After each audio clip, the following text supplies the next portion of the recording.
More minutes until we get started. I hope you are excited for this belated Halloween lesson / lecture / talk. I hope you are having a beautiful day so far.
I fell, tongue sticking out, at least my ankle didn't twist.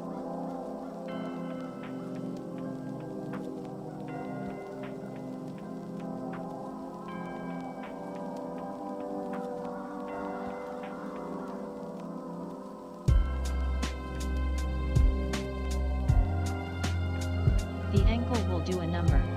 Are you at least all right?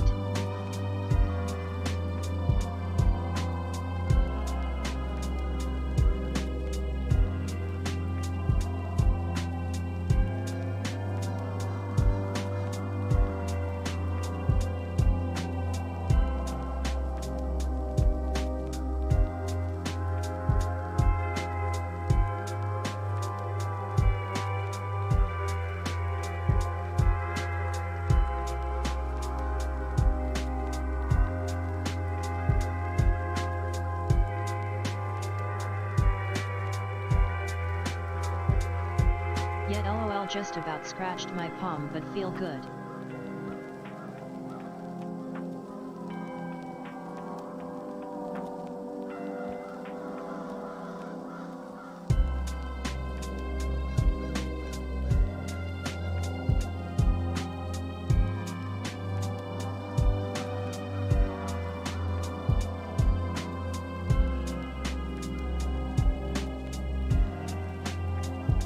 such spooky music.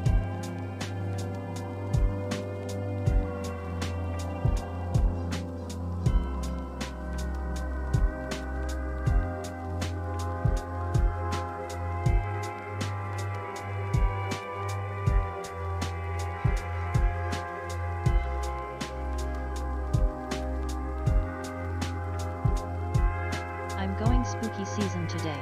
Spooky the dog ordered it.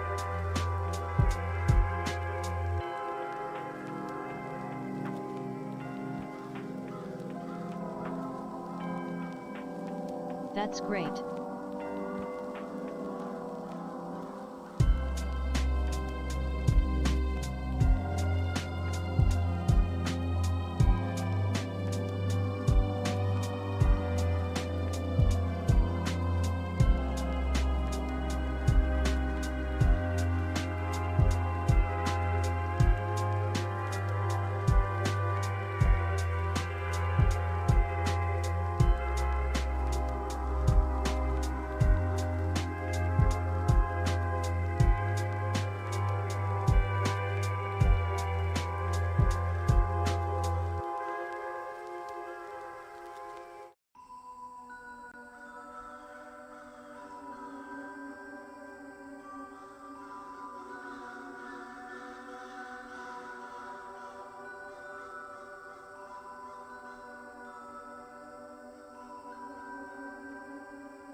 I'm hoping Miss Kitty doesn't do anything too crazy.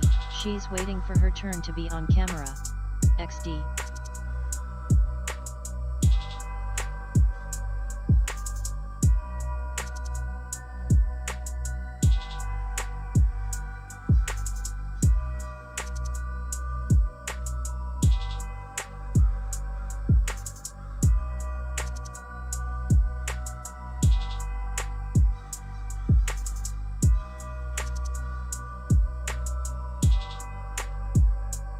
She must be controlled.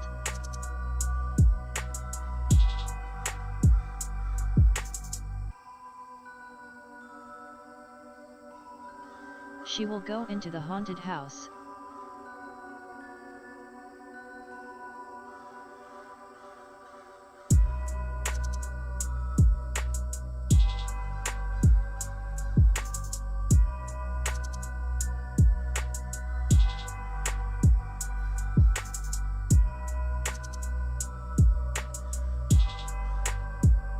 Wild MS Kitty.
any questions, feel free to ask. There will be time at the end also to ask questions.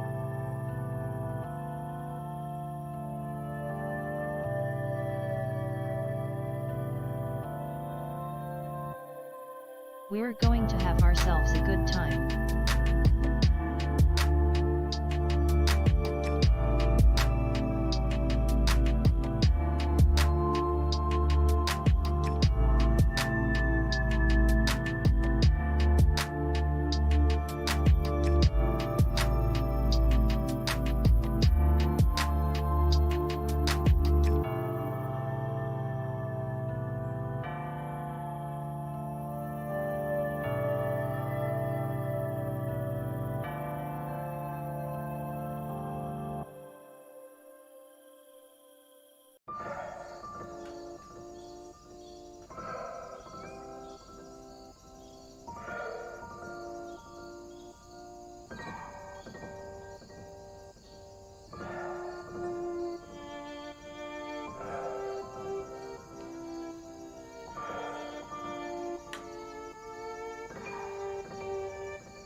Yeah.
Almost time, we're starting at 1 p.m. on the nose.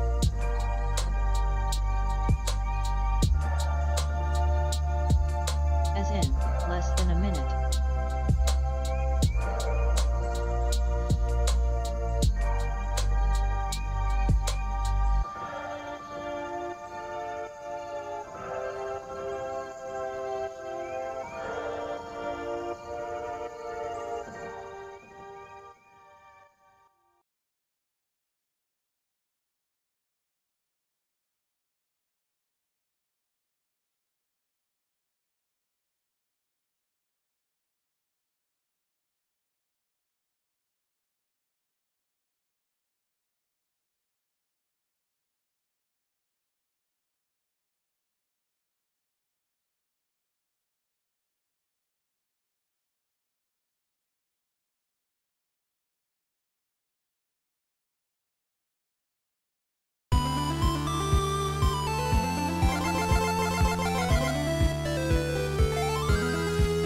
Presented by Page Wizard Games, Learning and Entertainment.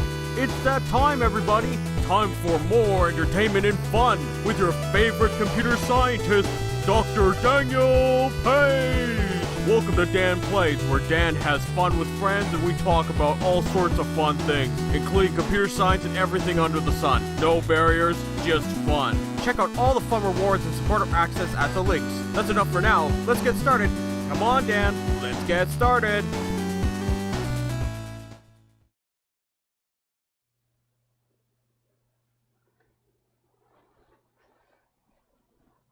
Hello everybody!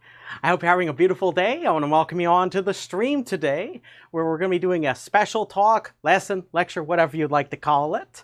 My name is Dr. Daniel Page, but you can just call me Daniel or Dan. But specifically today, I will be the estate manager of a haunted house with this very bizarre floor plan behind me. So before we get started, I'm just going to get the chat open, because we're going to just gonna have a few updates for you, and at the same time I also want to say hi to everybody. So of course, you're welcome to come on by, drop out whenever you like. Of course, the talk here is planned to go for about 1 to 2 hours. If not, we'll see. I'm gonna be adjusting it based on where we're currently at. And generally, I have a lot of fun, juicy stuff to talk about here. A couple quick things. So if you're wondering what we're in for today, so today we're going to be talking about how we can escape a haunted house under some specific constraints that I've set up as the estate manager. Aren't I the most trustworthy figure at the moment? Just look how clean I am at the moment. But anyway, just a couple quick updates. So of course, as per usual,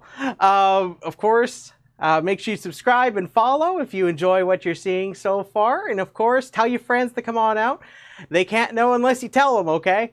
Other than that, of course, take a look out for live lessons we do every week. For context, last week we didn't have a lesson and also that's why we're doing our talk a little bit delayed today, as opposed to last week, which was originally scheduled for. So I sprained my ankle really bad. So it's partially part of the act, but not really. If I'm extra gimpy today, I'm a little gimpy Dan here today. So just keep in mind that if I have an extra limp to me, it's also because I'm working on an ankle that is recovering. so it's a part of the act, but also quite real too. So I am going to power through with that in mind. So let me know in the chat, how are you doing today? Let me know how you're doing. How was your Halloween, by the way? Because I know it's been a bit of a week since then, so I can always ask that question. So hopefully you had a wonderful Halloween, whether it be just you, having a party with your family, going out trick-or-treating, getting lots of candy. No drank too much, LOL. Didn't drink too much. That's pretty decent. That's pretty decent. But yeah, no, it was surprisingly not as many trick-or-treaters this year, which I was kind of disappointed. But hey, look, you can't do what you gotta do. You know what I mean. Hopefully let me know how the audio is, by the way, while I'm at this. Another thing I need to mention is if you're looking for the notes for today's lesson, they'll be available on patreon.com/pagewizard. Just check out the links on the channel. And also do keep in mind that I am having the mailing list is being made still. It's been delayed because of the obvious spraining ankle thing. But, sorry, I'm getting really excited here. But there will be a mailing list that you could sign up for updates on the development of the website and lessons that are coming on out. So just keep on mind that. And other than that, let's get started, everybody. So just keep in mind, just because the chat isn't visible doesn't mean that I can't hear or see the chat. The chat is just available here. If you have any questions while we're doing anything, just let me know, okay? And of course, I'll leave some time at the end if you have more kind of very technical questions. But if there's any clarifications you need while we're chatting about this stuff, just feel free to ask, okay? So don't be shy. So anyways, let's get in on this. So I want to welcome you to our special talk, Haunted Escape. So as mentioned previously, I am the haunted house estate manager. I totally would like to trust me at the moment, but here's the problem. I've decided, because you wanted to come see the house, I plopped you in a room in the house, say right about here. And here, let's see here. So this is where you are right now. Yeah, we're on that weird side of the internet all of a sudden. So there's you. You're the traveler. And the thing is I don't really have as many treats or snacks for everybody. And you're like, hey, look, I just want to get out of this house. And there might be a lot of spooky skeletons and spooky ghosts coming out to get you. So we would need to get out of here, especially if I have any plans on top of this. With my low budget, I've also placed traps to stop you from escaping from my poor quality appetizers. To prevent you from escaping. To slow you down from getting to that exit, okay? Now, I assure you that you're smart enough to know not to get trapped by my traps, because like I said, they're really low budget. So I got to tell you a little bit about how this haunted house is like, so that you can get a flavor for this. So we'll talk a little bit more about the problem formulation and go there when we get there, okay? So I just want to lay out the scenario for you. So right now, you're in this room, for example. Keep in mind that this layout can be as magical as you like. Just as magical as, say, I don't know, the way I look at the moment. Truly magical. Truly magical. So keep in mind, this is just one example of how my haunted house can be configured. So the thing is, you start in this room. Here's the appetizers. Let me draw some, let me just put some appetizers out. We got a little table here. Let's put some crackers. Yeah, those are crackers, by the way. I'm going to indicate that those are crackers. Don't mind my writing. It looks like it's melted through a fridge here. And then I got some cheese over here. Some crackers and cheese. But I'm just saying I got some of the more stranger, more exotic tasting cheeses that you may only want one and never more.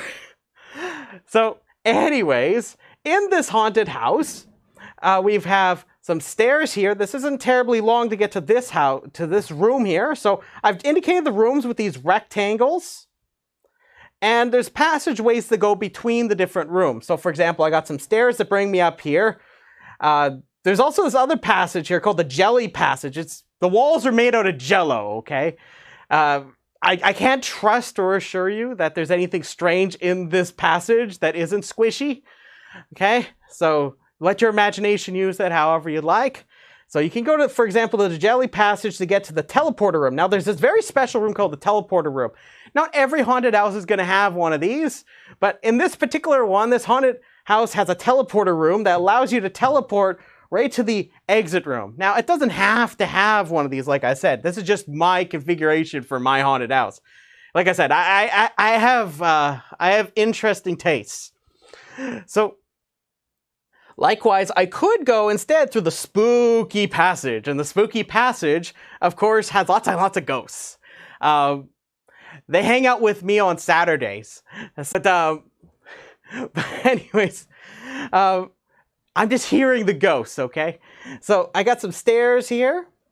And of course, I have the teleporter room. There's this other room. Now, to get to this room, you could either come from the stairs, you can either come from this place called the Maze of Doom. It's so complicated I haven't even drawn it for you, but it takes quite a lengthy time to get through the Maze of Doom to the exit room. But there's also this fast track. It's literally a choo-choo train that goes through my haunted house, that goes from here to there. I didn't tell you though that the train runs on D-cell batteries. So keep in mind, it is fast, but low budget.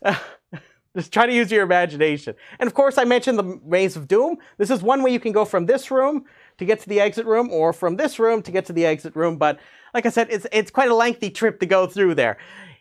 I once left my laundry in there, and I didn't find it for a couple of weeks. So anyways, this is the layout for the haunted house here in our example. Keep in mind, this is just one example. In fact, like I said, the teleporter room is just another way to go from one room to another room. So it's nothing particularly special about the teleporter room.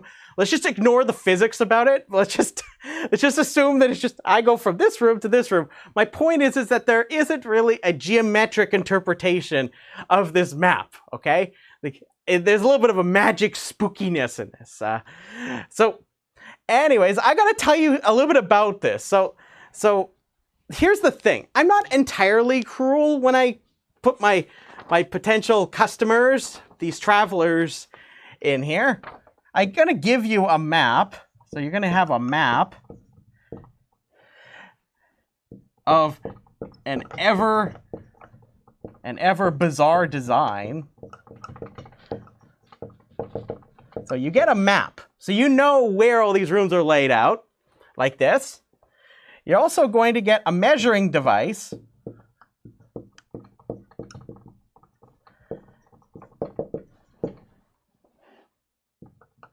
And it's going to be made of magic, okay? Like I mentioned, this configuration of this haunted house isn't terribly, it doesn't follow what you would think. When you literally look at this, you would think, okay, the teleporter room is quite lengthy away from here, but we know a teleporter can take me there really fast, right? Likewise, the Maze of Doom, literally, I didn't even draw how long this is, right? So keep in mind that this measuring device, it allows me to know how far away one room is from another, and I can use this measuring device to figure out potentially the shortest way to go from this room to the exit room. So just keep that in mind. And of course, you know where you started.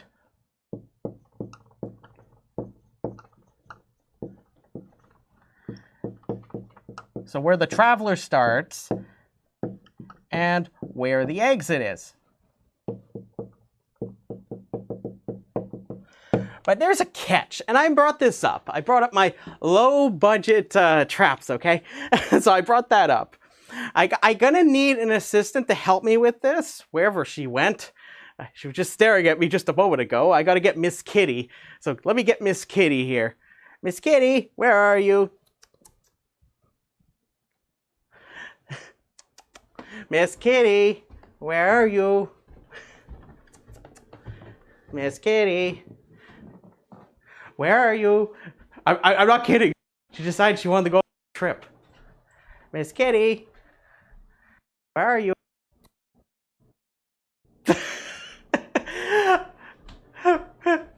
Miss Kitty's somewhere in the haunted house. We're gonna have to find her. Like I said, even the estate manager here. Oh, there's Miss Kitty. Miss Kitty was just hiding behind me. Hey, Miss Kitty, come here. Come here. Come here. Miss Kitty's gonna help me figure out what's going on with this last bit here. I found Miss Kitty. Come on. Here, we got Miss Kitty. I got Miss Kitty. Ah, here we are. So I got Miss Kitty here. Everybody say hello to Miss Kitty. So, anyways, I got to tell you the rules. Miss Kitty, you're knocking the flames right out of my passages. Why are you doing that? So anyways, as I mentioned, there are some low-budget traps in this haunted house. And of course, Miss Kitty's a little rascal today. Mic on both videos? I will fix it right now. Let me just get that. There we go. You should just hear me now. There should be no more echo. Is that better now? Excellent, excellent. Miss Kitty, you're knocking everything over. Like I told you, she's a little rascal. But anyways, Miss Kitty, let me just get over here. So anyways, Miss Kitty, imagine Miss Kitty is you, the traveler. And suppose you run across one of my traps. Now, keep in mind, I didn't mark on the map where the traps are, but I told you that there's at most K of them. So I'm very dramatic like that. I'll tell you, well, I didn't tell you where the traps are, but there's at most K of them. But here's the catch. The only way you're going to find out about where these traps are is if you get close enough to one of them. So here's Miss Kitty. She gets over here. Now, keep in mind, if this edge, this passageway is safe to go through, Miss Kitty can go past here, right? She can go across like that. However, if she comes across an adjacent room to a trap, Miss Kitty is cunning like you. Like we established, you're smart enough not to get caught by one of these traps. What happens is the trap gets sprung, and you can't go any further.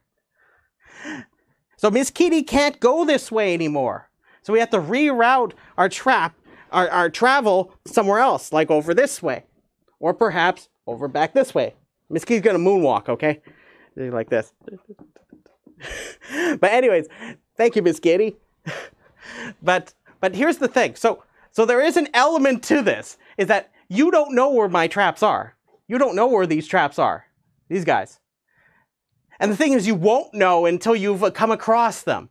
But you're cunning enough to know when a trap is coming, okay? Because you're smart enough not to get into my low-budget traps. Like I said, I'm not kidding. This is a low-budget trap. It's literally attached together with a straw, okay? So anyways, does everybody understand the rules here? So you are looking for a way out of this my haunted house, and there's these traps. You don't know where they are. And the catch is that I don't know where the traps are, but they only spring when I'm close enough to them, okay? But as soon as they spring, because of my low budget traps, the first thing is that they never reset themselves. That detail is rather important. If I had a high budget, very high quality haunted house, it might be able to spring itself together with the right spring mechanism. Mine is just held together by straws, okay? So anyways, we have ourselves, there are at most K traps. And these are found from one room to another, so along one of these. So for example, there could be a trap in the jelly passage, but I won't know if the trap is there or not until I just take a look over around from where the crackers are, okay? Likewise, there may be a trap in the spooky passage. Again, as long as I'm in the room right beside it, that trap, like I said, low budget. It gets sprung, okay? I discover it. So there's going to be at most K of these. And they are discovered. Let me just bring you back over here. So there is at most K traps. They are discovered upon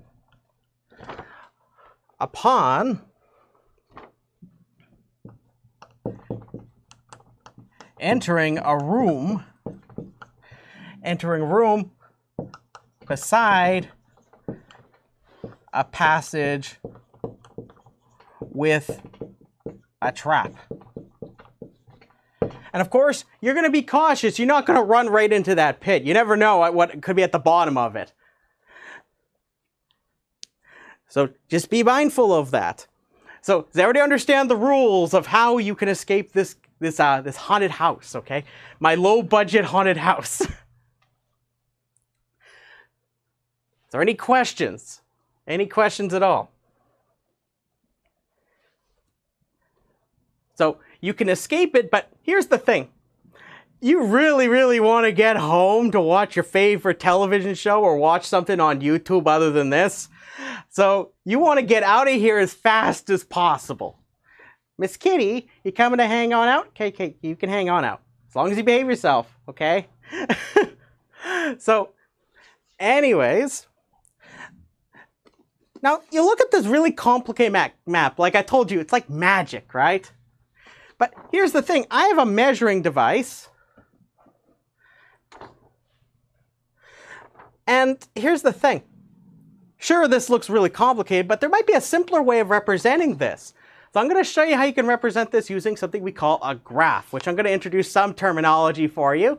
And then I'll formalize our problem, and then we'll see what we can do to escape the haunted house. Miss Kitty, you're being very silly at the moment.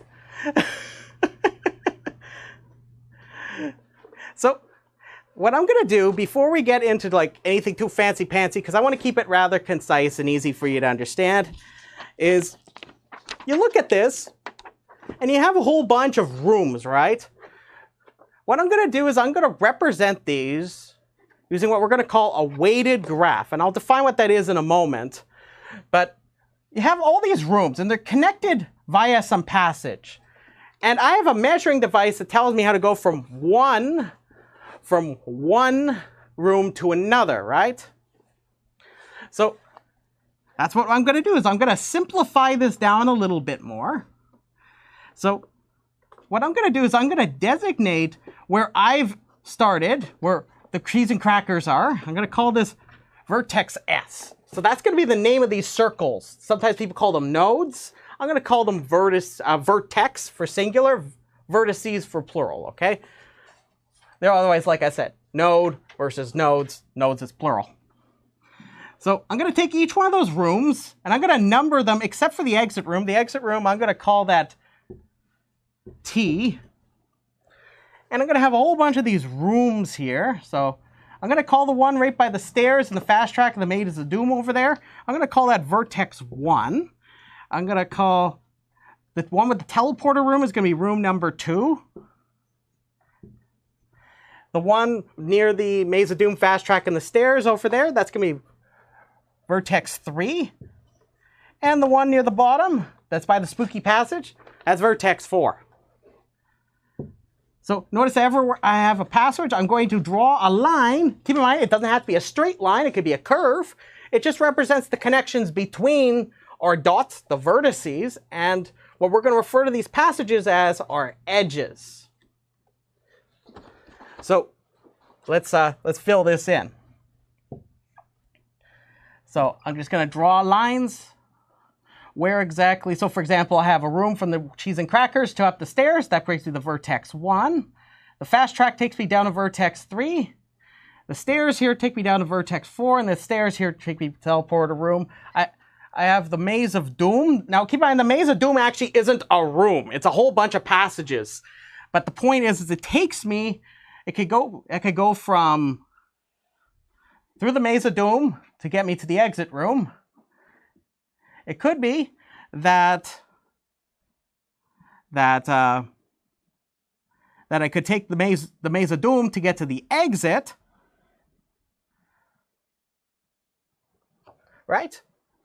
So this maze of doom, I'm going to model it like this, because keep in mind I have the fast track. It's obviously going to be faster than the maze of doom, right?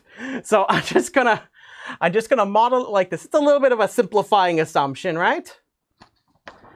So let's see. I think I got all the connections, right? Oh, we forgot the teleporter room. So like I said, they don't have to be straight lines or anything. I can just draw it like that. So they just represent the connections. So these things here, these circles, like I said, this is a vertex. Plural is vertices. And these lines that I have here, or curves, these are what we call edges. They represent the connections between the vertices. So in this case, if I call this a graph, so this would be graph G, and it has vertices, which are going to be capital V, so that would have S, 1, 2, 3, 4, and T. Those are the vertices. They'll be in this set. We have to bring up the dreaded M word, the mayonnaise. And the edges, these are going to contain all of the pairs, these pairs of the, what we call endpoints of an edge. The endpoints are simply the vertices that are on each edge.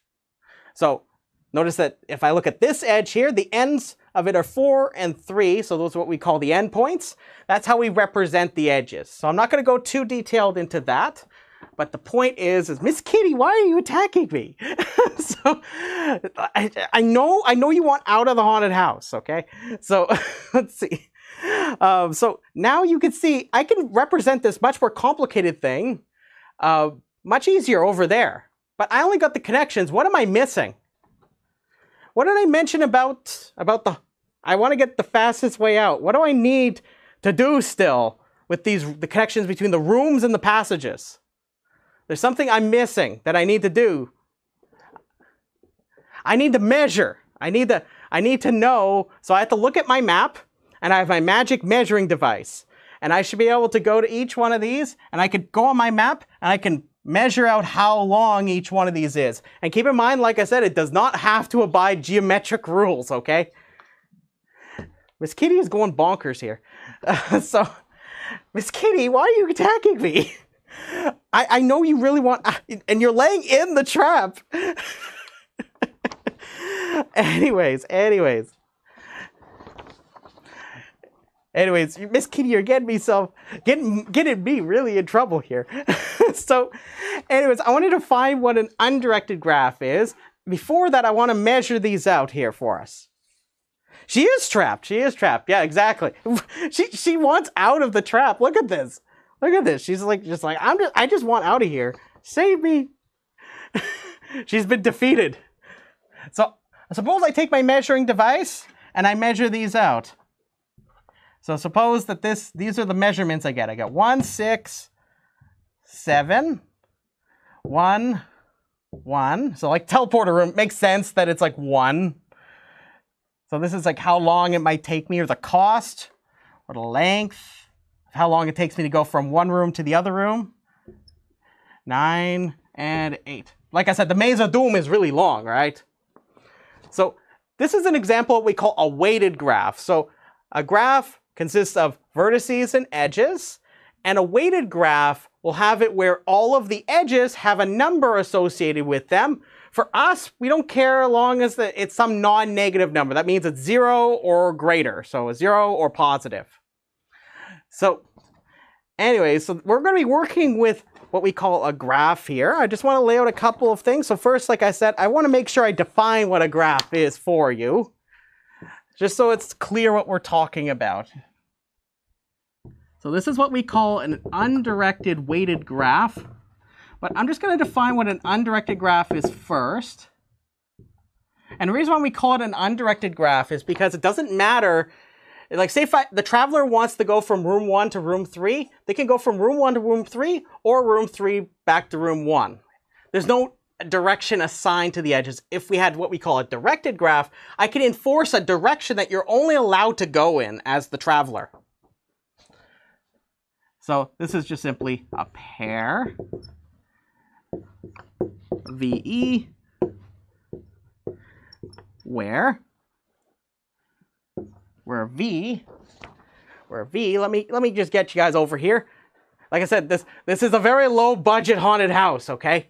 So I got to bring you on over here. So we're gonna have so anyways, we have a pair VE where V is the set of vertices. So singular is vertex, and E is a collection. It's a collection of pairs of vertices.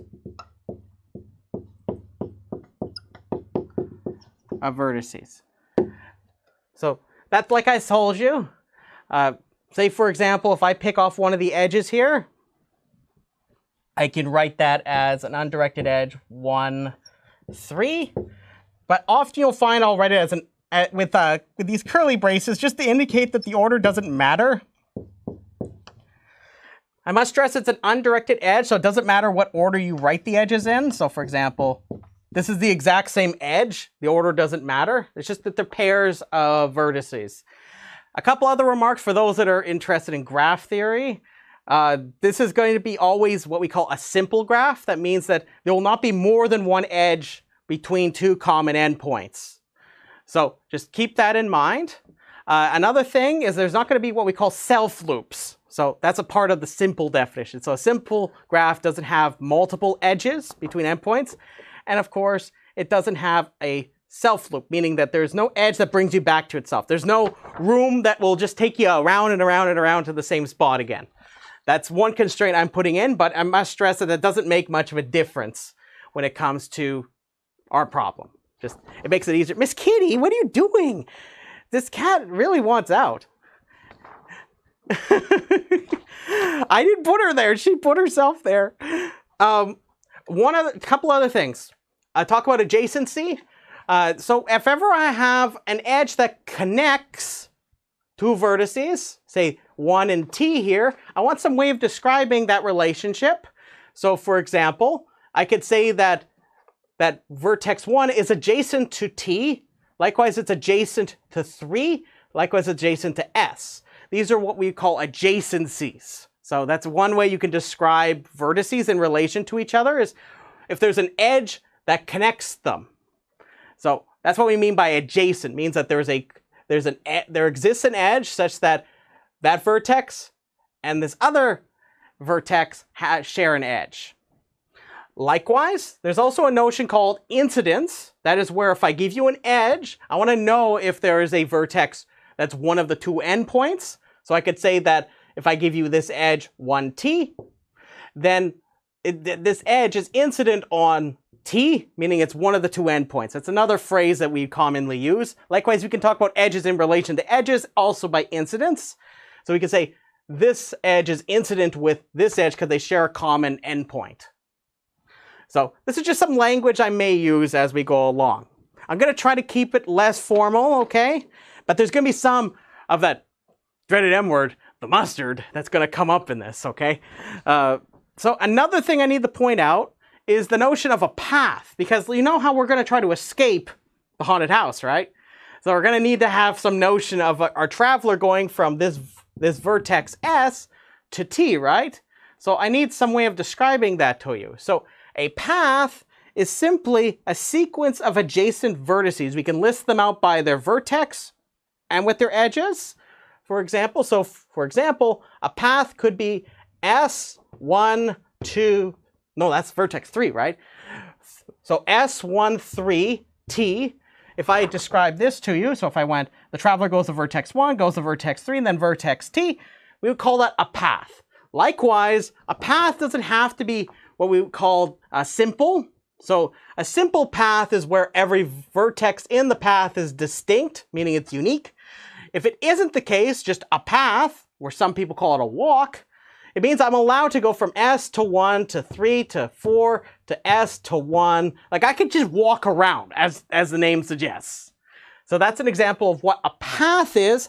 A simple path is where I'm not allowed to have duplicate rooms that I visit over and over again, okay? So we're going to be computing a path from S to T. That's what we would like to get. So one thing I need to point out is a tool that we can use for finding shortest paths. So first, before that, are there any questions? Any questions at all? So I'm just laying out some terminology. If, say, after this, you find yourself saying, hey, look, I want to learn a bit more about this terminology stuff, I have a whole series on this on the YouTube channel. So check that out, okay? So it's just the one called graphs. So I'm just covering what we need to talk about for today. So are there any questions at all? Okay, I think we're doing good. So let's proceed. And Miss Kitty, are you ready? Are you ready? We got to talk about some tools we're going to need here. So one thing I haven't mentioned so much is what a weighted graph is, specifically based on that definition over there. So a weighted graph is simply where we associate each one of the edges with some number. So I have a number at each one of the edges. They represent, say, the weight of that edge, hence why we call it a weighted graph.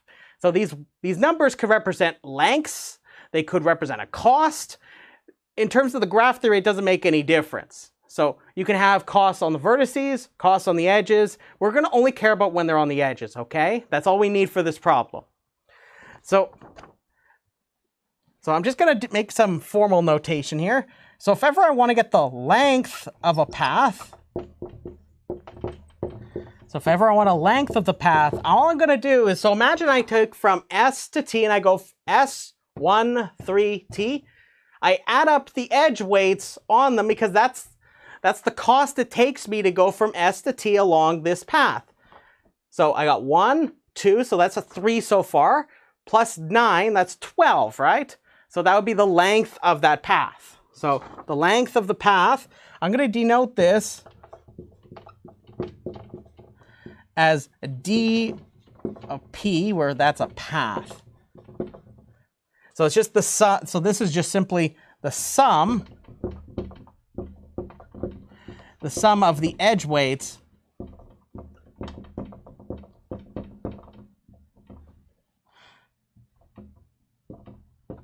along the path.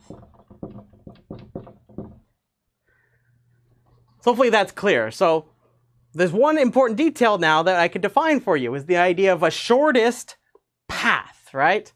So now that I have a definition for a length of a path, how I can measure it, I want to know what what exactly is a shortest path?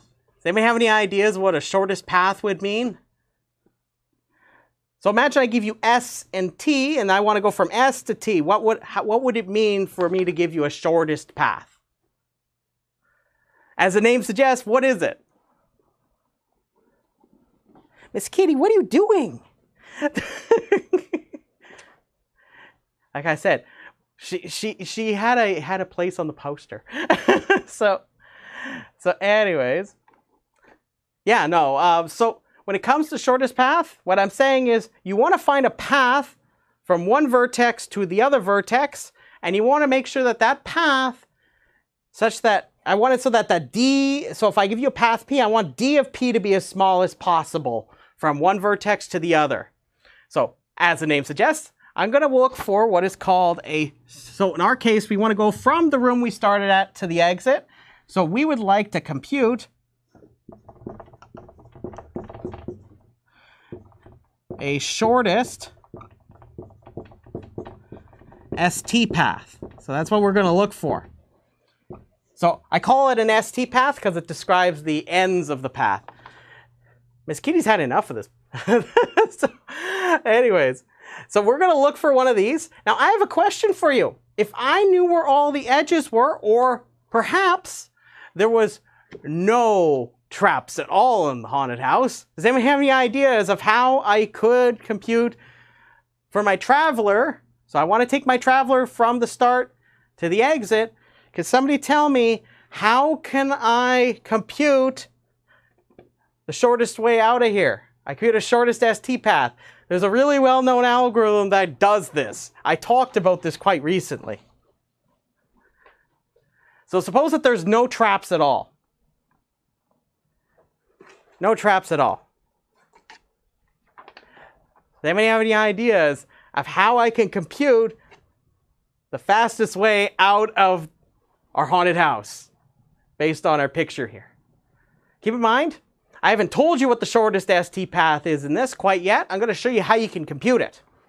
But to do that, I have to tell you which algorithm would be an ideal one to use here. There's many of them, but there's one I'm specifically thinking of. Because keep in mind, whenever I travel in this haunted house, it's always going from one room to another. Either I stay put or I move forwards. I never go backwards.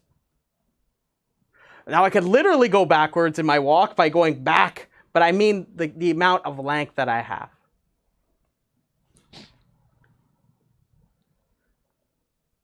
Come on, I'm very low budget here. There's got to be some nice algorithm that does this.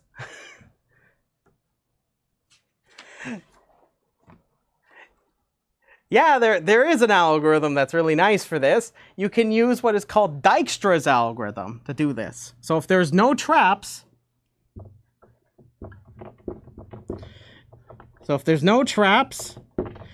you could just use Dijkstra's algorithm, which I'm going to outline now because it's going to be relevant for us. So if there's no traps, you could just use Dijkstra's algorithm. And I'm going to describe it to you more like we just apply it. If you want a more formal adventure into this, actually I recently did a series of lesson videos actually relating to Dijkstra's algorithm on the YouTube channel. So you're welcome to check that out. But I'm going to just cover what we need to know how to compute a shortest path for, say, for example, right here. So what I'm going to do is I'm going to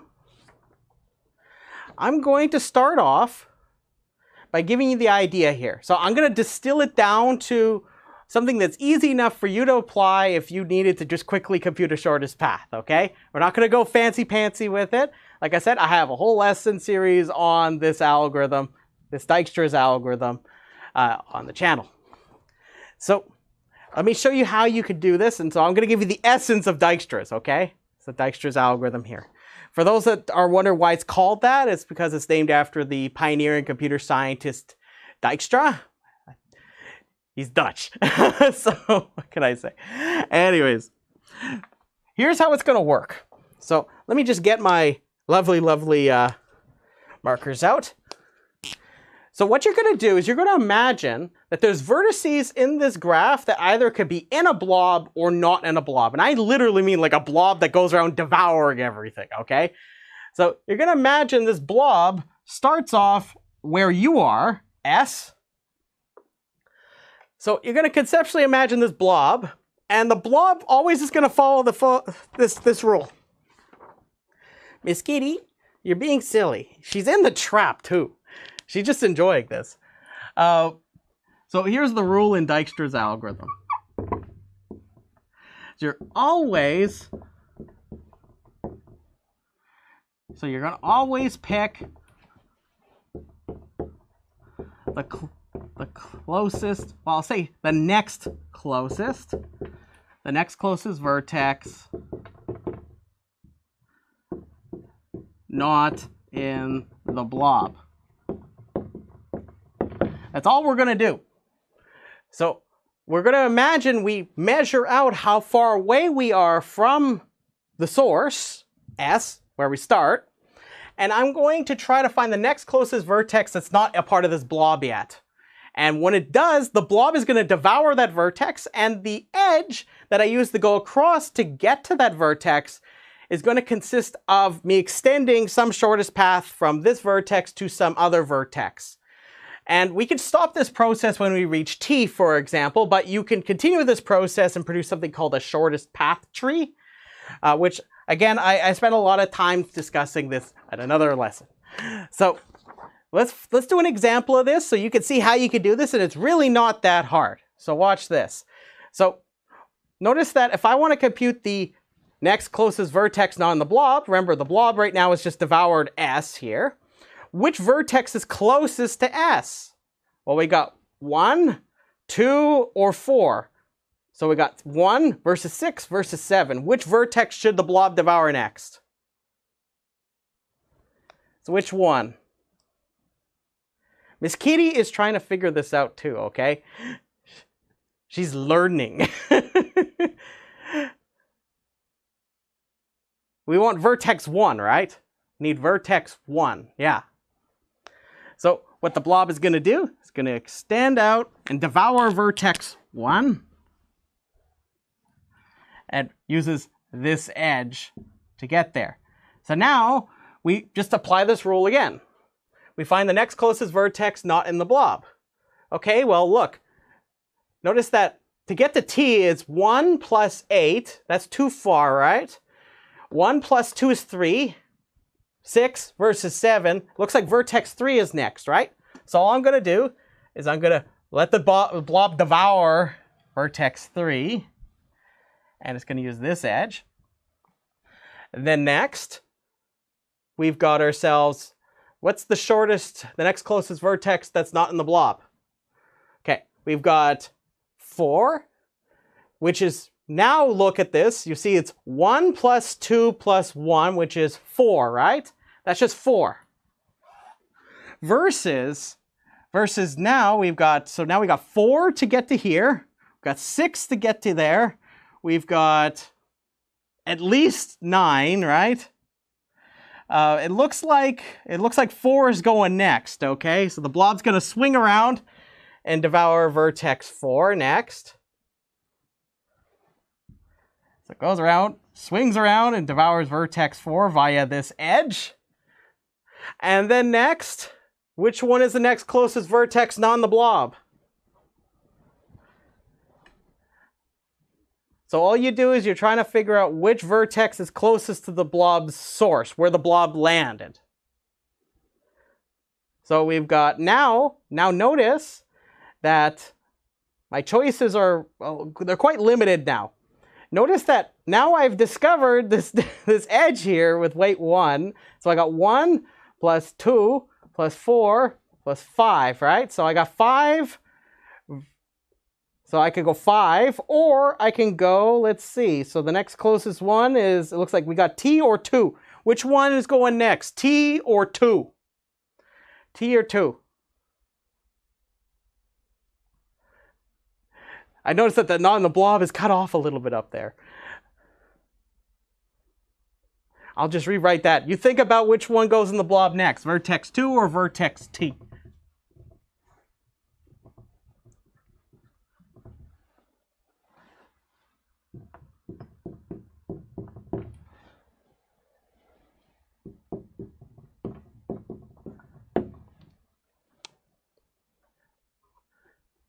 Miss Kitty, do you know?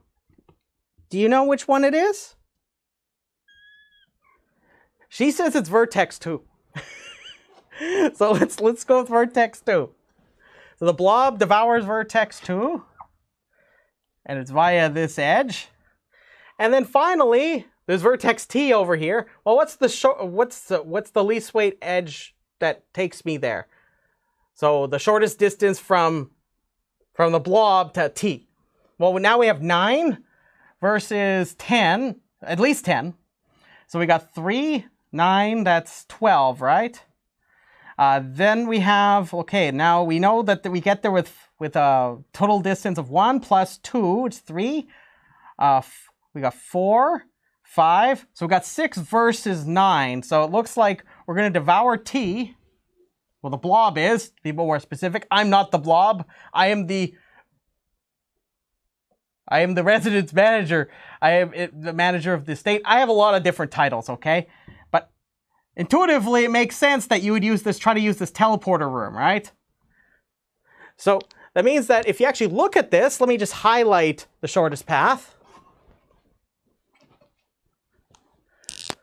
Yeah, exactly. Now, very good, everybody. So now here's the shortest path right here. This red marker is being a little bit weird. So notice all I do is I go from S, 1, 3, 4, 2, and then I take the teleporter room all the way back over here to T. And that's how we can compute the shortest path. So just remember, when it comes to Dijkstra's algorithm, remember that you always pick the next closest vertex not in this blob, okay? When you're done this process, the blob devoured the entire graph, and the edges used to do the devouring, those are the edges that appear in what is called the shortest path tree. And specifically, you could stop this process. If you're just looking for a path from S to T, you could stop this process as soon as you reach T. So hopefully that's clear, everybody. So this is a very simple way you could calculate a shortest path, assuming that if ever you need to travel, you're traveling, either you stay put or you can go forward. So in graph theoretic terms, as long as the edge weights are what we call non-negative, as we have here, you can use this algorithm to compute the shortest path between two vertices like this. So I give you two vertices. I can use Dijkstra's algorithm to compute a shortest path, but I must stress that once you get what is called the shortest path tree, it's only from the one you start at to every other vertex, not just any pair, okay? So, are there any questions at all? Don't be shy. So, this is just a helpful tool for us because some of the algorithms I'm going to show you here use Dijkstra, like you can use Dijkstra's algorithm as long as you have some way of computing a shortest ST path. Okay, so believe it or not, that's pretty much all the graph theory I have to present to you until we actually get to the real fun stuff that we really get to. Right, Miss Kitty? Right? Yeah, she agrees. Okay, so now what we're going to do is we're going to take our haunted escape and we're going to use graph theory to now formulate our problem, okay? So let's put this all together now. So remember, we're given a map where we have a measuring device, so we know how to go, like how long it would take me to get from one vertex to another. Let's see, I'm just doing this for dramatic purposes. So you know where you started, and you know where the exit is, but there's at most K traps, but you don't know where they are. So you're going to see very quickly, there's going to be some interesting twist to this if you've never heard of what is called an online problem before. And that's going to be the thing that makes this problem a lot more fascinating than just simply computing a shortest ST path. So what I'm going to do is I'm going to formalize this problem. So remember, we have our traveler. We have this idea of having a graph that we can translate it into. So we're going to imagine we're given. So we're given an undirected graph, undirected weighted graph, that's rather important here. Weighted graph G is equal to VE.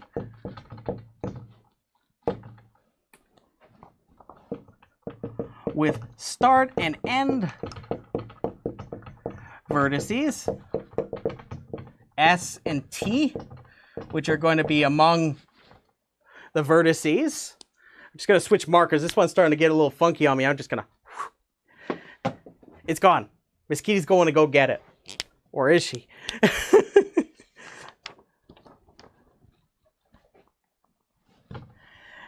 And in addition, so far this sounds about right, right?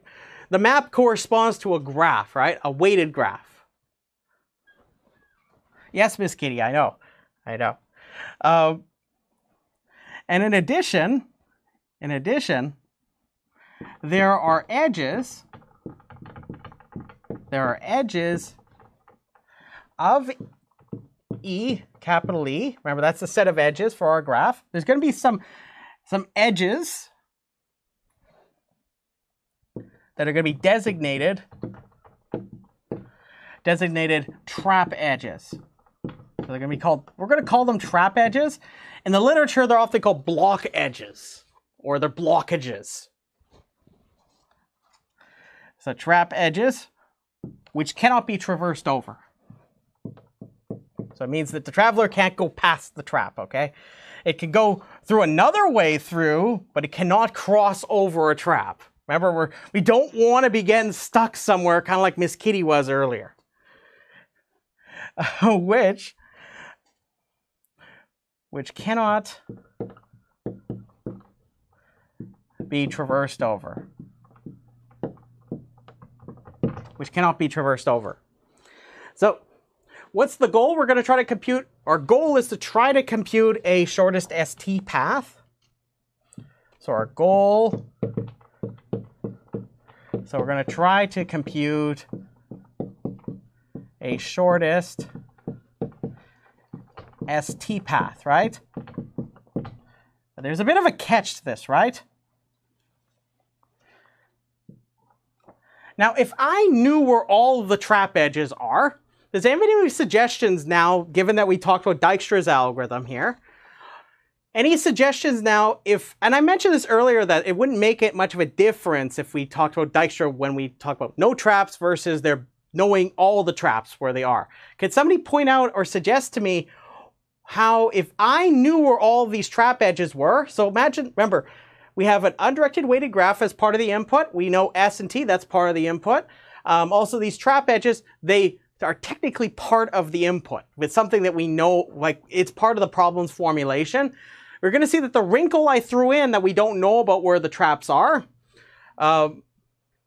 is going to make a big difference. But if you knew where all the traps were, does anyone have any ideas of how we can compute the shortest ST path? And I must stress that we don't have to try it, we can actually achieve it. Any suggestions at all?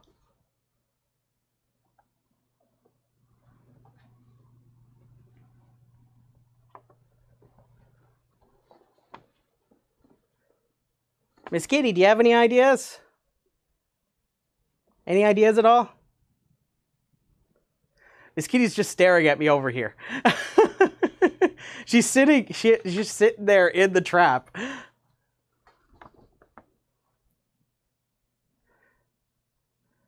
Well, I'll give you a suggestion where we can go with this. Okay, we know how to compute a shortest ST path. So assuming a path from S to T exists, all I have to do is get rid of all of those edges that are trap edges. Just ignore them. Just straight up ignore them. And then compute a shortest ST path with Dijkstra's algorithm. So you can either explicitly remove them, you could label them, for example.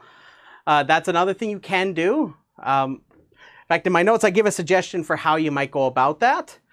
And of course, if you knew where all these trap edges were, you could compute a shortest ST path, assuming that there exists a path from S to T. So there's nothing special going on there. You know how to exactly solve that using what we just talked about over here. You can also do that efficiently as well. But here's the wrinkle. So we will consider an online variant. So I'll explain what online means. It doesn't mean the internet. It means, you're going to see what I mean in a moment. We'll consider an online variant. So that's what our problem actually is. It's actually an online problem. Let me just fix that. The microwave sort of melted the online. Don't put the internet too close to your microwave, okay, everybody? So watch this. So now if we knew where all the trap edges were, we could use Dijkstra's algorithm. However, suppose that you only, as we talked about earlier, as per the rules of how we could escape this haunted house, remember my low budget haunted house? Remember, when I get to a room, the traps trigger on the adjacent rooms, on the passages that connect them, right? Well, we're going to have the same thing happen here. So what's going to happen is this information here about the trap edges is not going to be known to us at the start. So it means that the algorithm will learn more about where these trap edges are as it executes. Or in other words, the traveler will employ what we call a policy to decide how to get out of the haunted house, but discovers these trap edges as they are encountered, just like in our scenario. So notice that this what we call an online problem. Online simply means that instead of it being what we call an offline problem where you know all of the problem's input, so our problem instance's input, and an online problem, there might be some setting or part of the problem's input that is not known to you and it is provided to you as the algorithm executes. So, if, for example, if I had, I'll give you an example. Say somebody gives you a whole bunch of items, but you don't know all the items in advance. You don't know how many items there are, really.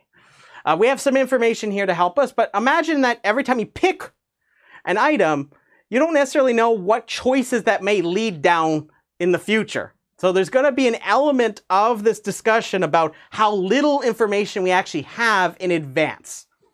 So when we get to some of the more fundamental stuff we're going to talk about later, this is actually going to be not about efficiency. It's going to be actually about how much we can know at that time.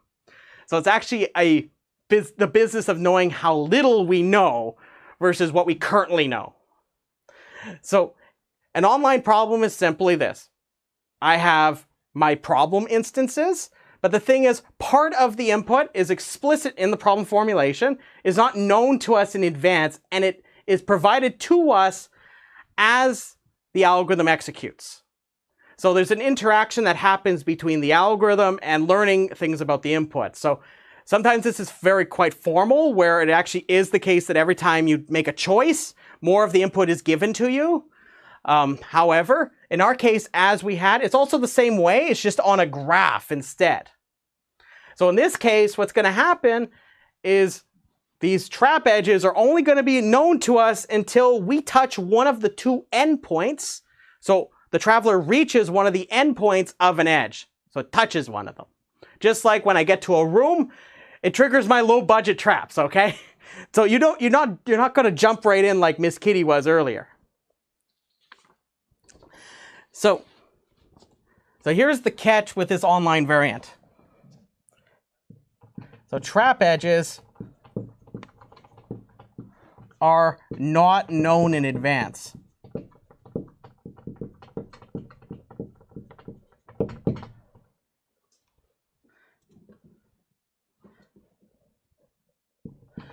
So they are learned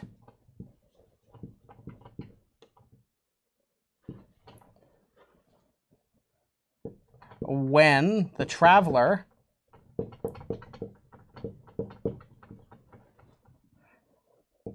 reaches an endpoint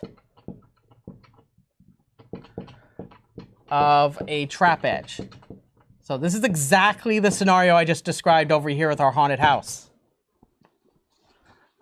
Now, actually, is it really exactly? There was one other wrinkle that I didn't tell you about. Remember, I am in charge of the estate, and remember I told you that I told the traveler, I told you guys about, I told you something, right? What about the traps did I tell you? There was something I told you about the traps that I didn't tell you where they were, but what did I tell you about the traps in advance? I told you that there's at most k of them, and k is some positive integer. And I must stress that I'm going to assume it's a positive integer. If it's 0, then we get exactly the original problem we talked about over there, where we had no traps at all. You could just use Dijkstra's. So I'm going to assume there's at least one trap. However, all of the things I'm going to describe to you, it doesn't matter if there's no traps or there are traps. So you might say, Dan, what is this about? So I just want to mention before I give you the name of this problem, it's a really nice classic problem in online algorithms. But I need to give you some assumptions I'm going to make. Many of these you don't necessarily need, but it makes it easier for us to talk about. So I'm going to get rid of the haunted house map, just so I can write this down here. So we're going to have some assumptions. Just going to make it easier for me to communicate these ideas to you. But with some very simple adjustments, you can easily adjust it as you wish. It's just that it gets harder to define things for you. So what I'm going to do is I'm going to make some assumptions here. So there's going to be some assumptions.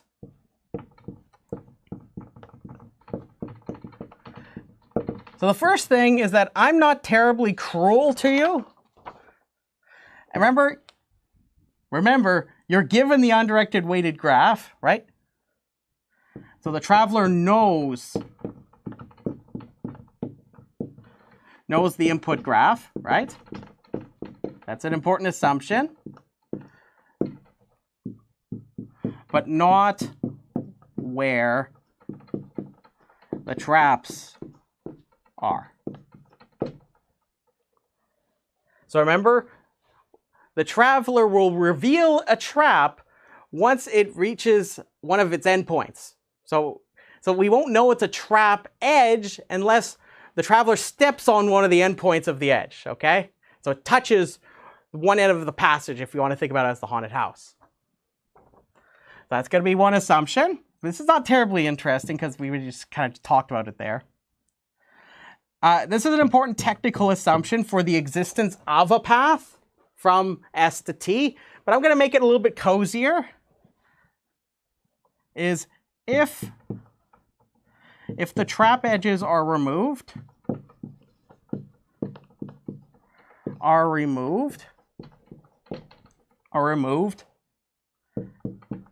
the graph G remains what we call connected. So this is one term from graph theory that's rather nice. So what I'm saying is there has to exist a path from, if I give you two vertices in the graph, any two in the graph, there has to exist a path that gets me from one vertex to that vertex. That's what connected means. So it has to exist at least one path that's capable of doing that for any pair of vertices that I pluck off, okay? So if I remove the trap edges, it has to be that the graph after I remove them still has to remain such that I can get from any vertex to any other vertex in the graph. So, like I said, I'm not terribly cruel, I just very low budget, okay? And again, like I said, I am very low budget. Is once a trap is uncovered, meaning you found it, it is triggered. It is triggered and never resets.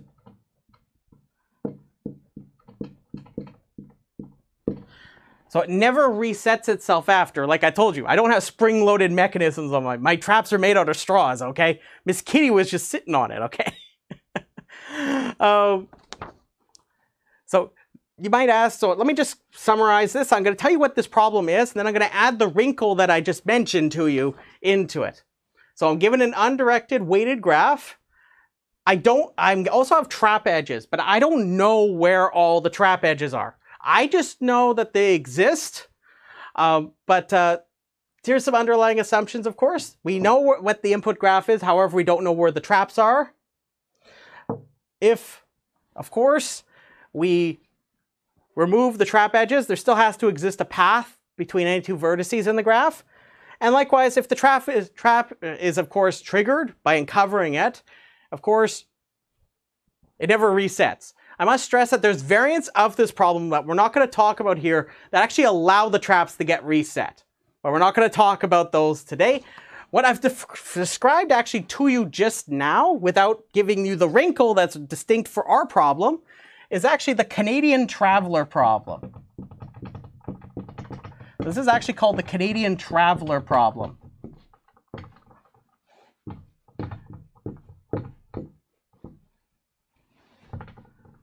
So you might ask, Dan, where the heck did it get that name? so if you're ever going looking for this problem, it's called the Canadian traveler problem. Okay, so I'll tell you who came up with this. So this was from I think it's pretty sure it's Papadimitriou and Yannikakis. They named this problem back in the late 80s. It's named after basically what we have. Remember, we're trying to find the shortest path from where we are to where we want to go. But imagine you're in a blizzard.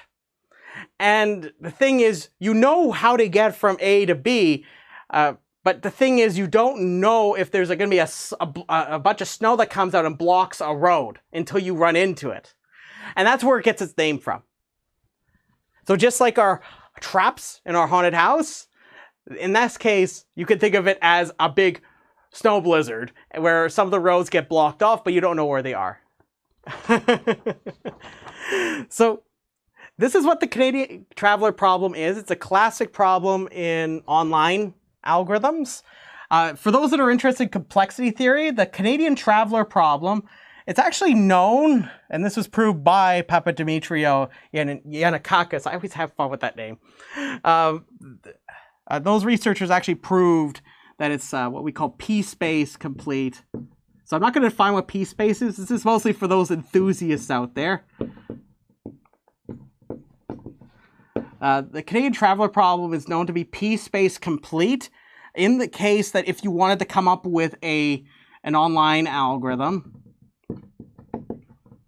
with what is called a bounded competitive ratio, which I'm going to define what that is in a moment. Competitive ratio. So for those that are wondering what the heck a p-space complete is, p-space is the set of all problems for which you can use polynomial amount of space. P-space complete are the ones that are considered the hardest of those, okay? So I'm not going to go too much into that.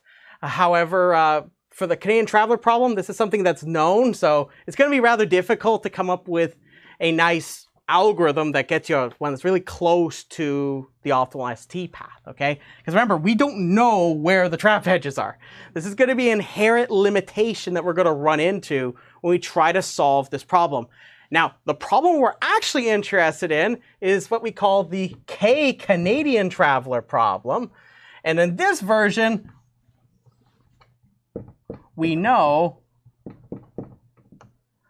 there are at most K traps. So this is for the general, I must stress that this is for the general problem. This is where you don't know what K is. So this is you can think of this as a specialization of that. So we know that there's at most K traps. We're going to try to use that information to help us to come up with what we call an online algorithm. But to define that for you, I'm going to need some more terminology, okay? So is everybody doing okay so far? So we're going to be trying to solve this Canadian traveler problem as best as we can. So we're going to try to find a shortest ST path. But the thing is, we can't cross over the trap edges, and we don't know about them until we come across them, okay?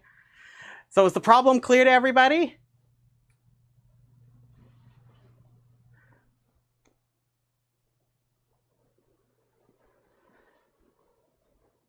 So remember, our goal is to try to get out of my haunted house.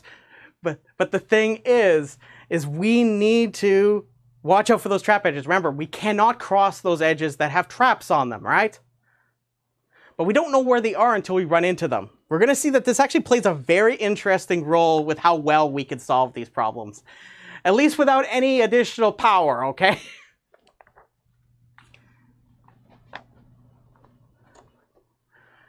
So I'm going to define a couple of key pieces of terminology to help us measure how good our approaches are.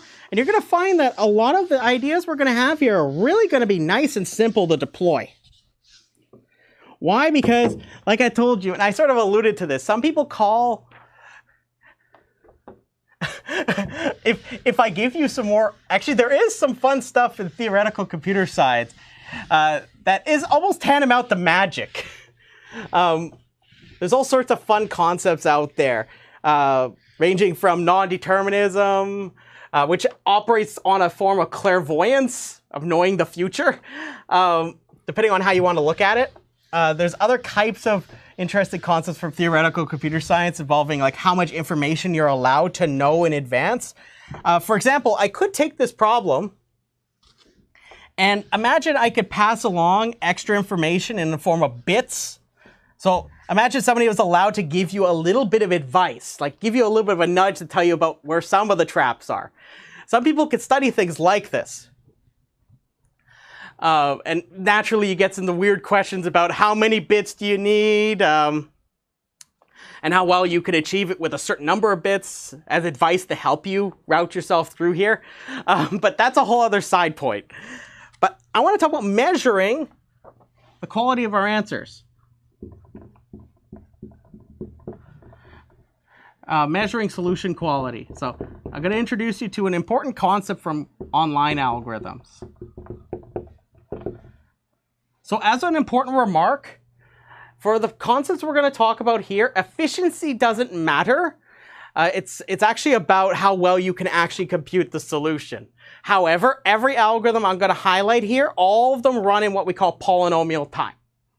So these are all going to be fast, efficient, but the thing is that that's not necessarily a part of this. The issue here is how much we know about potential choices in the future.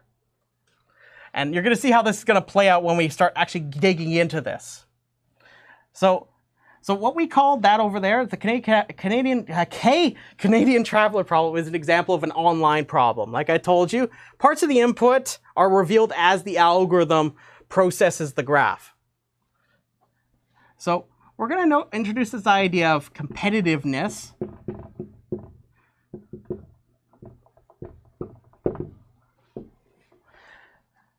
So we're going to say, so I must stress that we call an algorithm online if it's attempting to solve an online problem like this. Namely, it is going to make choices depending on as the input comes in, okay? So that's my very simple way of describing it. I'm not going to be too formal about it here. However, this part I have to be formal. So an online algorithm is C competitive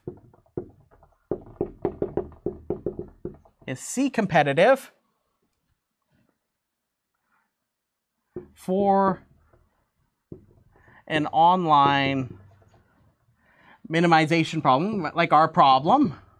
So we're trying to find the shortest path, not the longest path, right? An online minimization problem. I'm going to call that capital Pi. Hopefully I'm not making you hungry for pi. If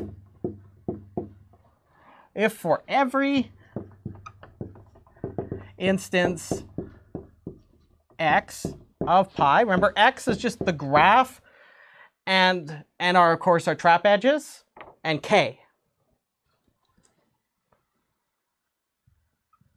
And I must stress there's a couple of things I want to point out, just as a matter of notation for this definition. We're going to define what's called opt of x. This is the optimum. So this is like the length of the shortest ST path if you knew where all the trap edges are. So this is what we call offline, meaning that you know all of the input in advance. So for that instance x. And likewise, I'm going to have the actual length of the path I get when I use my online algorithm.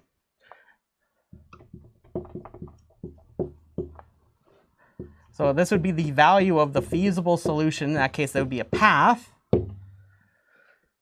that I get when I give x to the algorithm. So that being said, let me define what this is.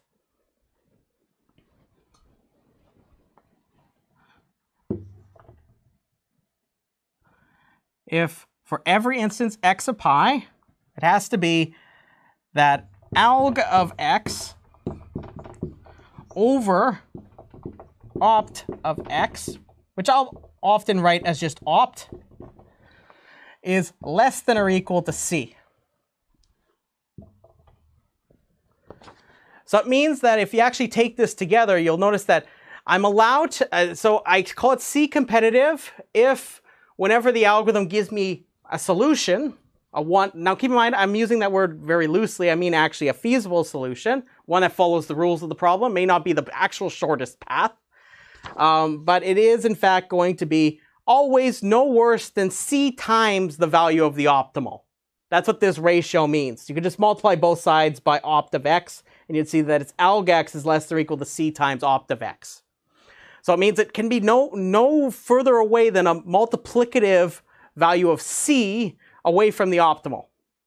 So for those that are familiar with the idea of an approximation algorithm, this is very similar to that.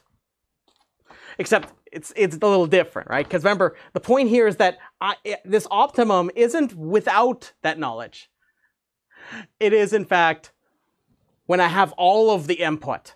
Well, we call it the offline version. Just like I mentioned earlier, if I wanted to solve the offline version of the K-Canadian Traveler problem, I could just use Dijkstra's algorithm because I know where all the trap edges are, right? I could just get rid of them and just run Dijkstra.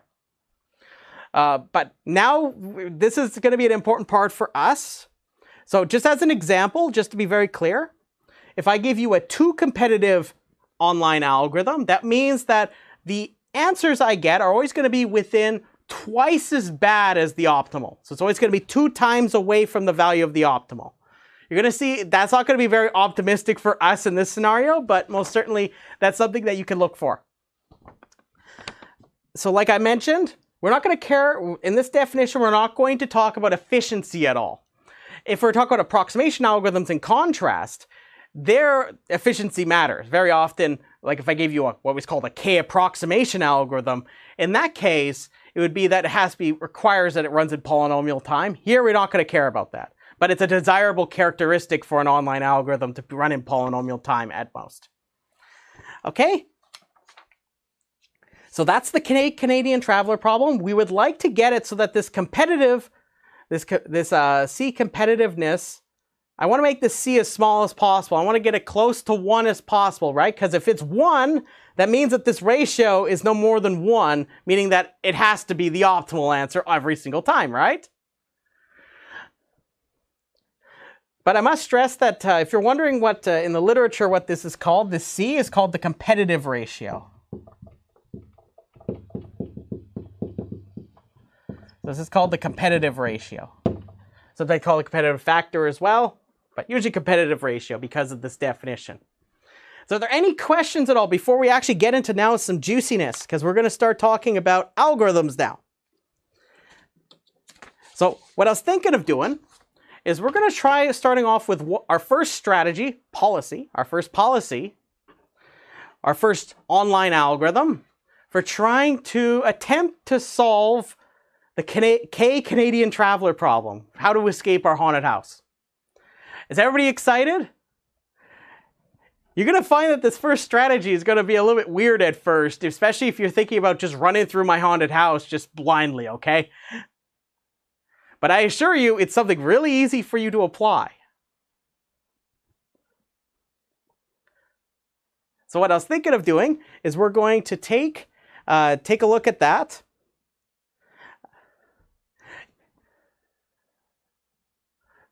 You're going to find out that it's actually going to be kind of like that. Actually, let me open up the chat here before we get to our algorithms. So first, for anybody that's coming on in, hope you're having a wonderful day so far. How are you enjoying things so far? And yes, Miss Kitty went somewhere. She might be back later. I'm not sure. She'll be back. I have a feeling she will be back, but we'll see. But yeah. So I thought I would give us kind of a roadmap where we currently are. So we've talked about how we could formulate how we could escape, how we could escape the haunted house. We've talked about how we could formalize that. We talked about some graph terminology up to this point. Next, what we're going to do is we're going to actually talk about how we can escape the haunted house. Okay. So here's how I'm going to lay this out.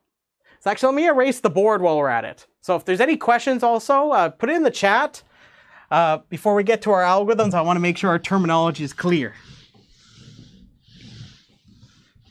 Because the one thing I will... Mr. Kitty Cat George.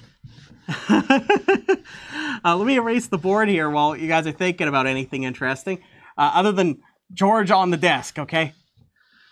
But yeah, no. So what else? So here's the roadmap. Is I'm going to first show you a first strategy that we might try that works. And then we're going to see how well that actually works from a competitive standpoint, from this, this definition we have over here. And then I'm going to show you a different strategy that sounds like something that you would actually want to try. That at least sounds like something you might do on your first attempt to escape my haunted house. But I must stress before that, I'm going to actually show you that the first strategy, and this is little spoilers ahead, is that the first strategy I'm going to give you, actually, if I don't give you the power of randomization, meaning that you're not allowed to flip coins or just randomly choose things, that the strategy I'm going to present you first is actually optimal. so I'm actually going to prove that with you here today. And then we'll talk about two more strategies, and then I'll close out with talking about some discussion about randomization. And that'll basically be where we're going, and I'll open up things for questions and any fun discussion. Obviously, we're having some fun discussion now. You probably watched Miss Kitty beat me up for a good while. But that's a part of the fun. So we're going to talk, so the big thing I really want to hammer in is that there isn't just one way we could escape the haunted house. There's going to be a few different ways that we're going to see here, and in fact, there's more than just these. So I'm going to start off with one that's going to sound a little counterintuitive at first, but I'm going to prove it to you, actually, that this is actually an optimal way to do it. It may not be the most ideal or realistic way of doing it, which this is why I'm going to bring up some other choices or ways you can achieve this. But we're going to see that there's different ways you could go about it. Some are good. Some, at first, they actually can be quite good in many cases, and actually in real practice. Not in an actual haunted house, but like, say, if you wanted to go route through a city, which I'll make some remarks about that. But I'll show you also how you can combine these strategies to come up with a better one than the one that isn't as good. But anyways, now we're going to get into the actual meat and potatoes for today's talk. So let's get into this, okay, everybody? Is everybody excited?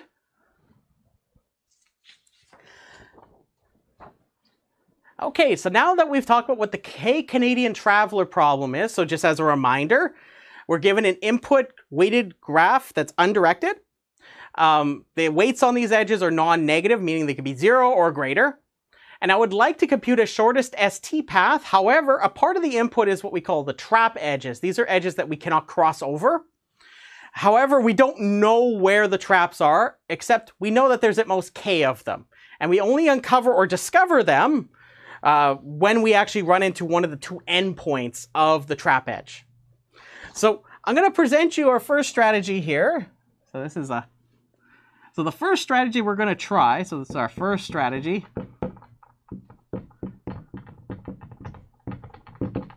And I'm not going to say that this is the most natural thing to try. It's going to sound like something like if you ever watch like a 90s cartoon, like a 90s kids cartoon, and you have at the show like, oh, how are we going to get out of the house? And the first thing that they say, oh, well, let's just go this way. And then you have the one character's like, hey, everybody now. Hey, everybody now. Stop. We're going to do this. This sounds exactly like something that would come up with that, okay? So here's the first strategy. It's going to be what we're going to call the repositions. This is going to be what we're going to call reposition. So this is going to be the reposition strategy. So remember, if we encounter, we know how to compute a shortest ST path. We could use Dijkstra's algorithm to do that, for example. However, if we discover a trap edge in that process, keep in mind there may be more trap edges we come across that get discovered, but we run into one that requires us to stop. To say, hey, look, we can't go any further because we can't cross over the trap edge, right? What do we do? So I'm going to describe the algorithms in this way, in the scenario that this happens. So just presume otherwise, that we're just going to try to compute the shortest ST path unless otherwise stated. So I'm going to describe to you what we're going to do whenever we hit a trap edge. So when I say hit a trap edge, to be a bit more precise, it means that we've uncovered a trap edge and we're being dictated to go over it, but we can't. Is that clear, everybody? Because we're smart enough to know not to go over a trap because we might fall into a pit. You don't want to know what's at the bottom of that pit. I probably spent like 10 cents on it. So the first strategy is as follows. So if the traveler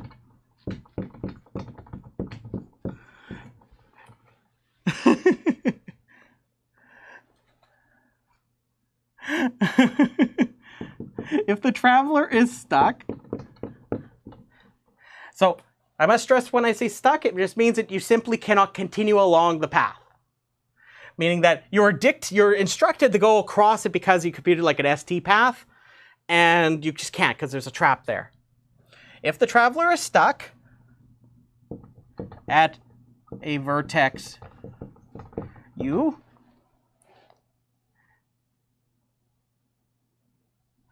at an edge E, with a trap, travel back. So travel back to S along the path at the path traveled to reach E.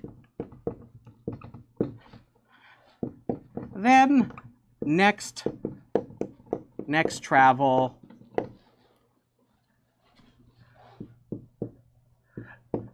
the shortest ST path without using E, and all other known trap edges. So let's put this in plain language, okay, everybody? So what's going to happen is you try to compute the shortest ST path.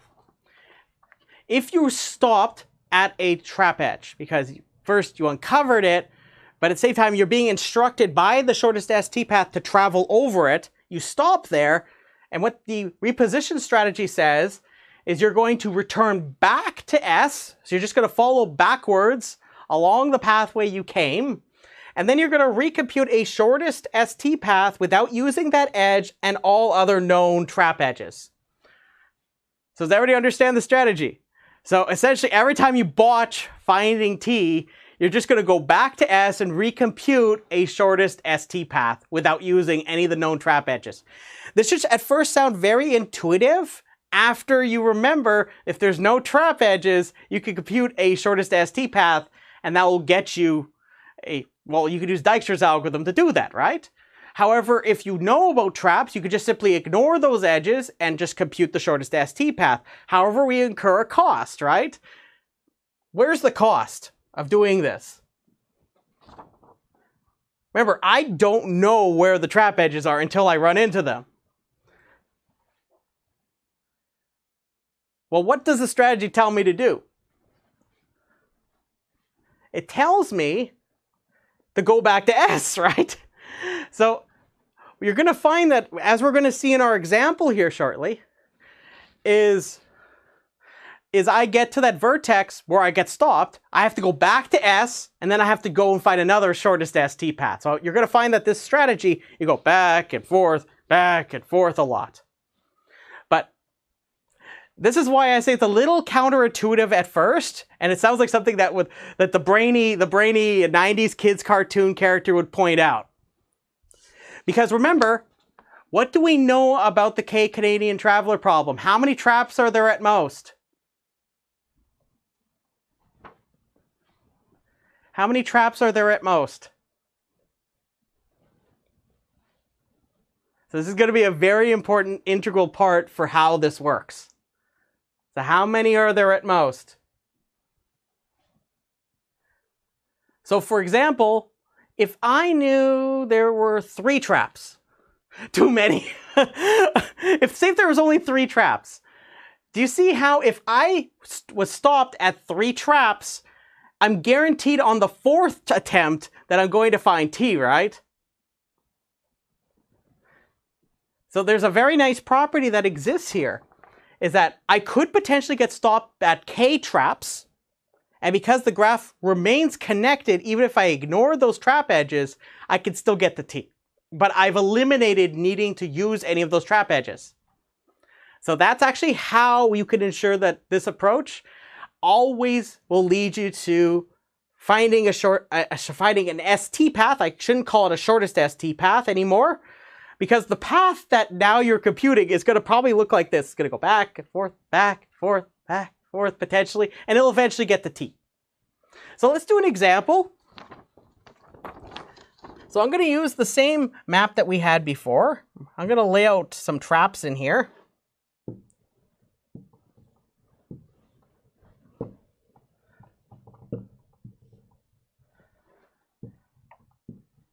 So we're going to use the same graph that we had formulated at the beginning. So remember, that's the teleporter room. We got 1, 6, 7, 1, 1, 1, 2, 9, and 8. Got to label the vertices S, T, 1, 2, 3, 4. Okay. So now we're going to try using the reposition strategy to get an ST path. So remember, earlier we established how we could find a shortest ST path in this example here. So remember, we use the following. We go along this way, right? We go up the stairs, we take the fast track, we go down these stairs, we go up those stairs, then we take the teleporter to get the T. Right? That was the shortest ST path that we had. However, I haven't put the trap edges in, right? You don't know where the trap edges are, right? However, I'm going to show you where they are just so you can see where exactly they're going to be sitting. So the spooky hall is going to have a trap edge. The teleporter room is going. The teleporter room's our teleportation here. This is also going to have a trap on it, so you can't use the teleportation machine.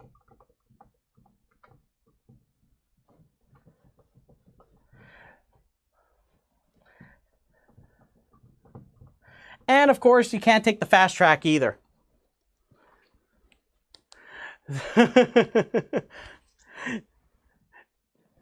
Excellent. So now, do you see how quickly we cannot just compute a shortest ST path if these were the trap edges? We can't go from S to T using this path because we'll encounter at least one trap edge. So let me show you how the reposition strategy would take our traveler.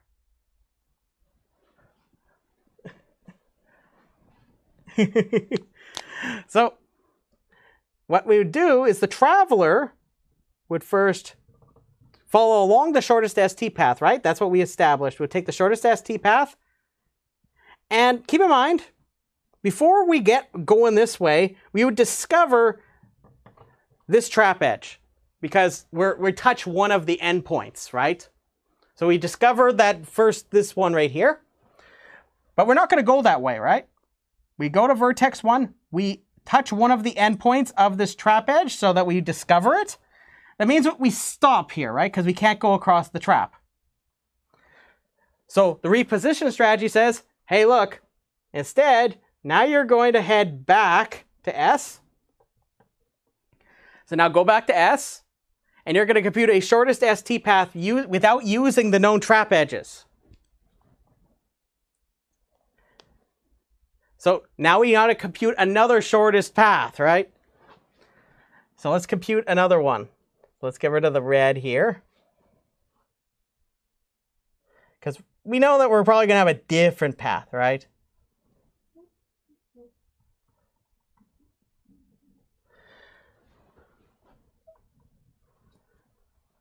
So now, if we take this approach, what's the next shortest path? What's the next shortest path? So remember, we've discovered this trap edge and this trap edge, so we cannot use the ones I put check marks on. We can't use them. So compute the shortest ST path now. From S to T. So we got S to T. So we know we can't use these two edges, so we know our original shortest path will not cut it because the traveler couldn't go that far. Well, let's see. Let's try to use our idea we had before. So the vertex that is closest to S right now, without using trap edges, is this vertex, right? So we know that we're gonna probably go this way, right?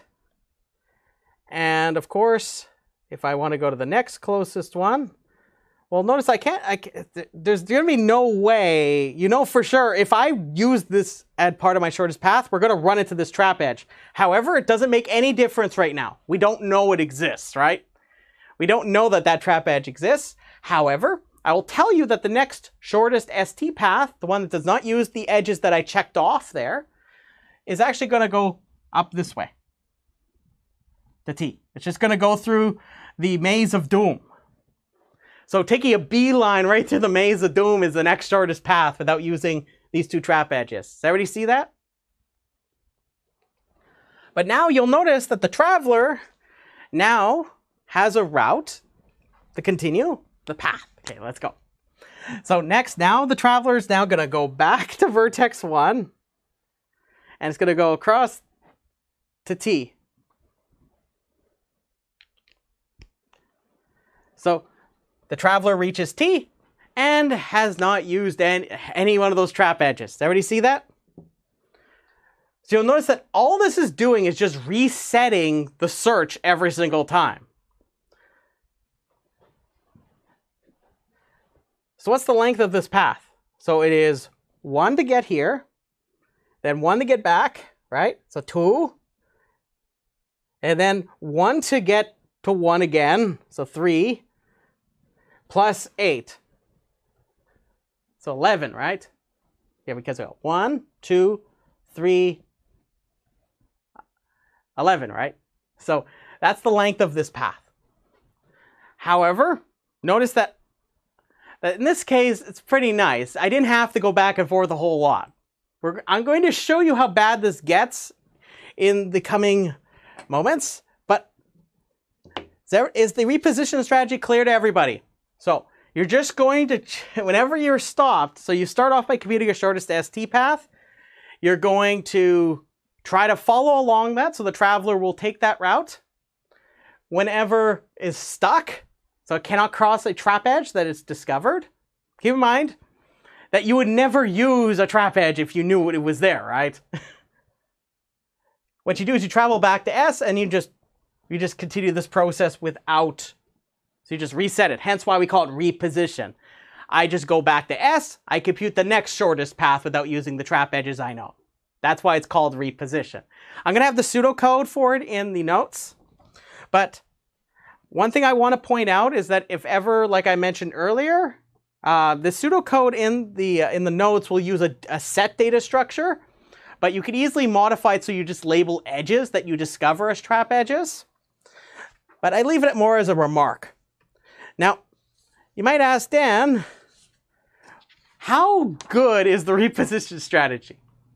So let's talk about that now. So I got a theorem that we're going to prove that is going to show how competitive this algorithm is. So we're going to prove this together, everybody. And you're going to find this is actually a really slick way of arguing this. And it follows the intuition I gave you over there. Is that there's going to be a possibility we're going to have to go back and forth a whole bunch of times. And I told you how many times that's possible.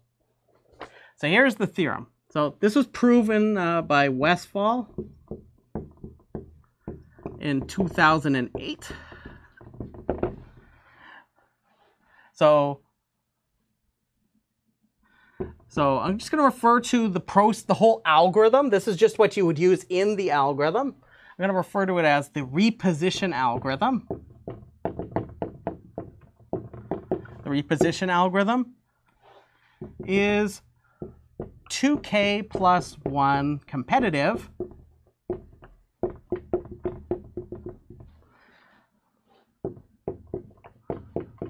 for the K Canadian Traveler problem. I'll just abbreviate it as CTP. So we're going to try proving this claim together. And it's going to follow the exact intuition I just gave you, that how many trap edges are there? There's going to be at most K of them. So it means that we're going to have to go back to S how many times at most? Well, I'll let you think about it. Let me start writing this down.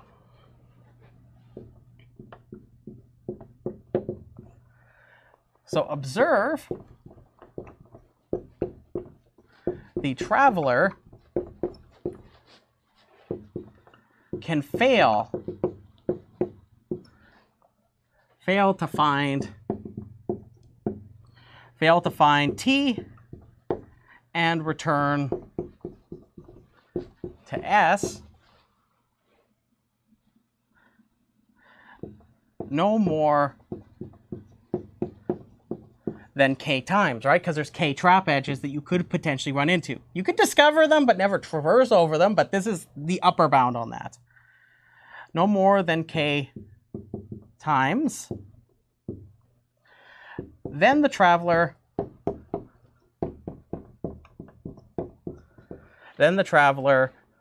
successfully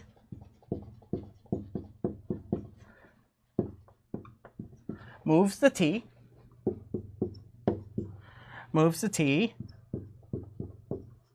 using a shortest ST path with no trap edges. Right? That's exactly what we said earlier. So this is the key observation for the setup for this proof. Is everybody okay with this so far? So this is going to be a key part to how this works. So I'm going to formalize this now. So if you understand this setup, that means I'm going to go back, return, back, turn. So I'm going to be going to I get stopped at some vertex at most K times. I'm going to give this a name. I'm going to call it B for blockages, or boo, trap. So we're going to give names to all of these paths that I attempt to use, and then to get the one that's successful, okay? And then we're going to try to use this information. That is, the algorithm computes B, which is going to be at most K plus 1, shortest ST paths, which I'm going to give them names, P1, P2, all the way up to PB, where the first B-1 fail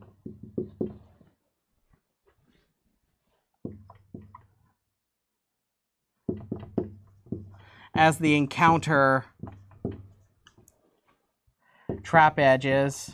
So I'm going to give the trap edges names. E1, E2, all the way up to EB-1.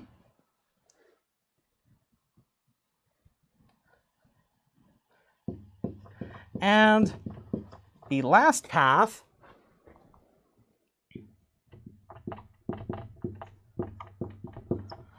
PB reaches T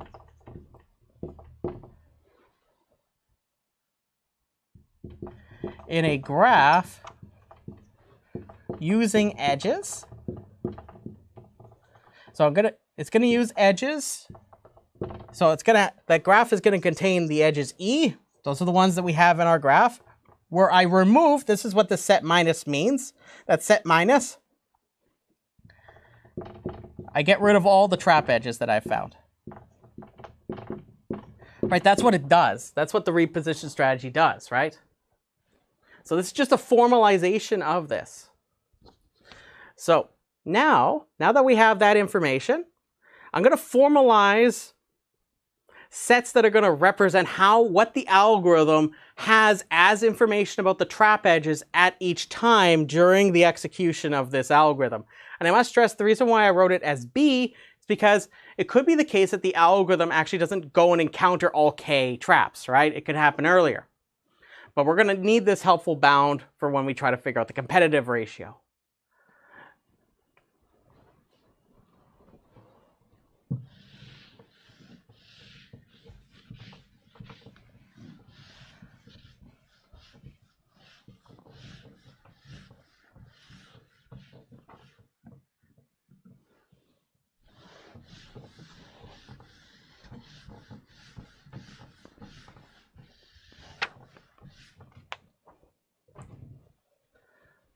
Okay.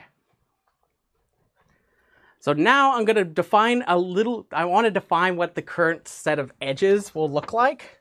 That let the edges in G when computing P1. Remember, that's the first shortest ST path that's used. We're going to call that E1, which is going to be the set of edges because there's no traps that have yet been encountered. Then, for paths PI,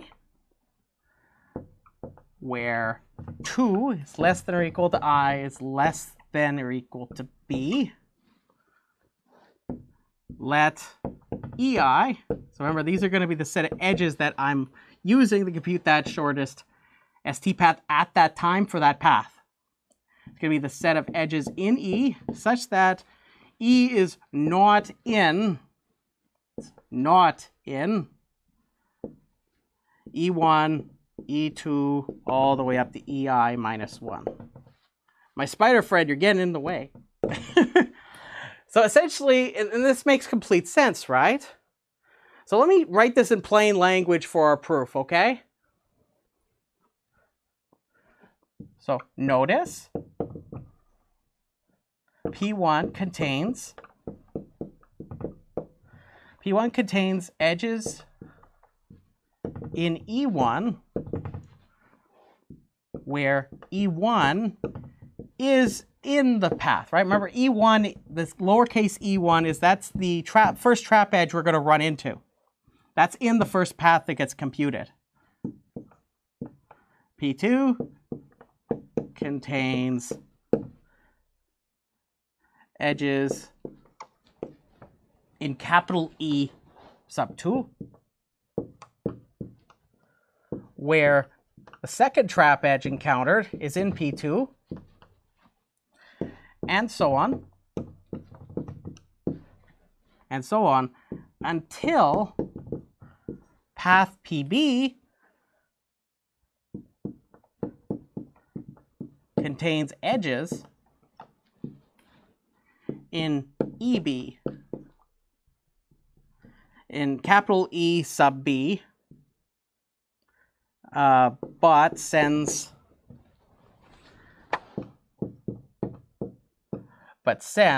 sorry, that E is looking a little sad there, but sends the traveler to T successfully, right? So this is all just fancy M-word business, mayonnaise, as we all know.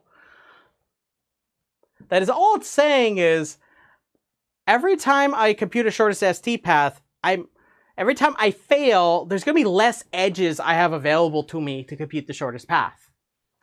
That means that the true shortest ST path, if I ignore the trap edges, like as if I literally keep the edges in place, even if they are trap edges, I just ignore the fact that there's traps. Like maybe I have a levitation ability to hover over the traps, say if they're all pits, every time I remove one of these trap edges from my choices, can I compute a shorter path? Is that possible to compute a shorter than the shortest ST path that I get when I first compute a shortest path?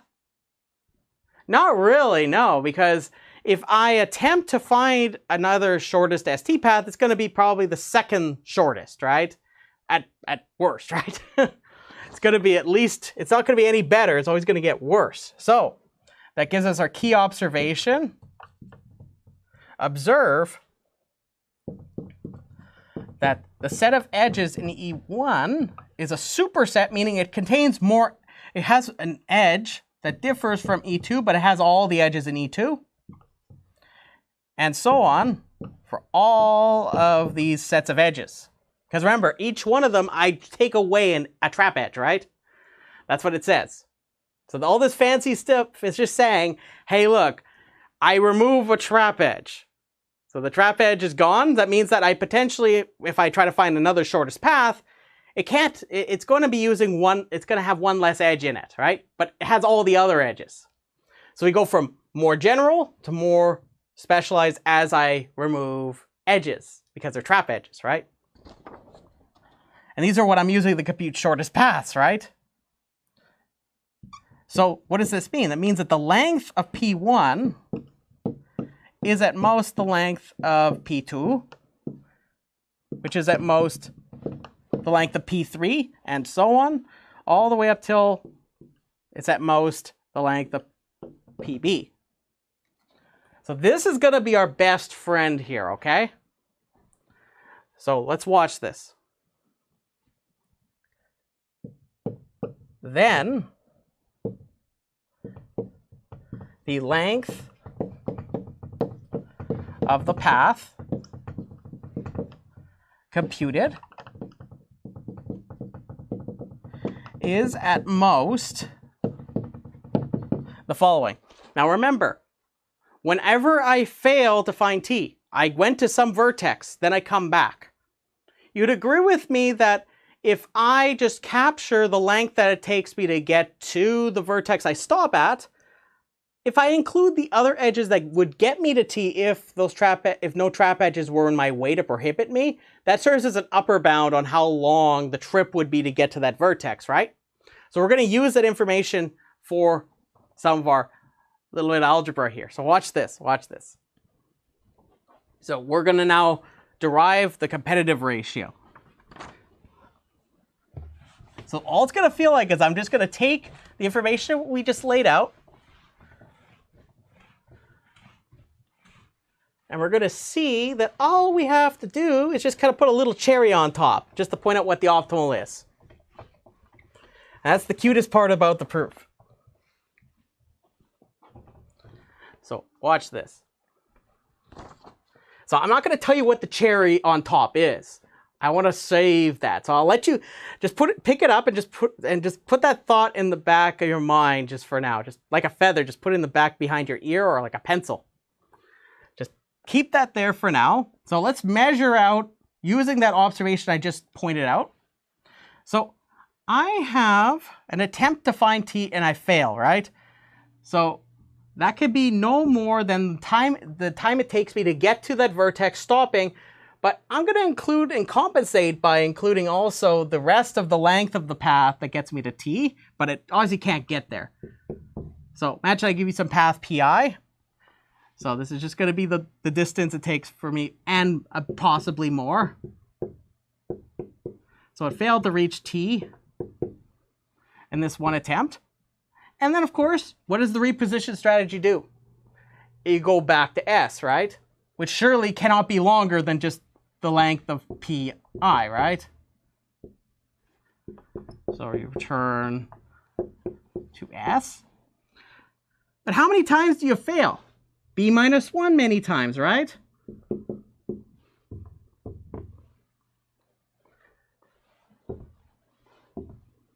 So that's capturing all of our failures, right? So all of this is just our attempt to find T, and we fail, right? And then lastly, at the end of this process, after we've done b minus 1 many of them, we end up with our actual last attempt, which is going to find t. And that's the length of the path, the last path that we use.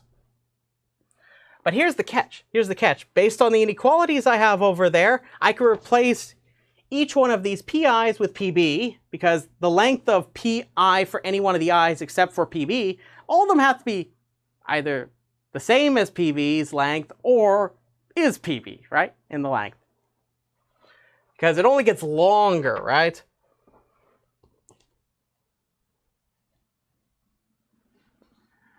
So let's figure this one out. So notice that this is just 2 times 2 of these, right? So I just have 2 of those, so I'm just going to rewrite this. So this is at most the sum of 2 times dpb from I is equal to 1 to b minus 1 plus the length of pb. But how many of these are there? There's b minus 1 many of these. So you end up with b minus 1 times 2 times dpb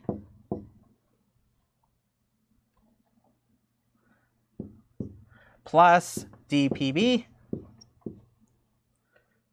Now, you can do a little bit of algebra here. And once you've done that, you end up with this being simplified slightly. You end up with 2b minus 1 times dpb. Now remember, I told you that b is at most k plus 1, right? So I'm going to put k plus 1 in wherever I see b.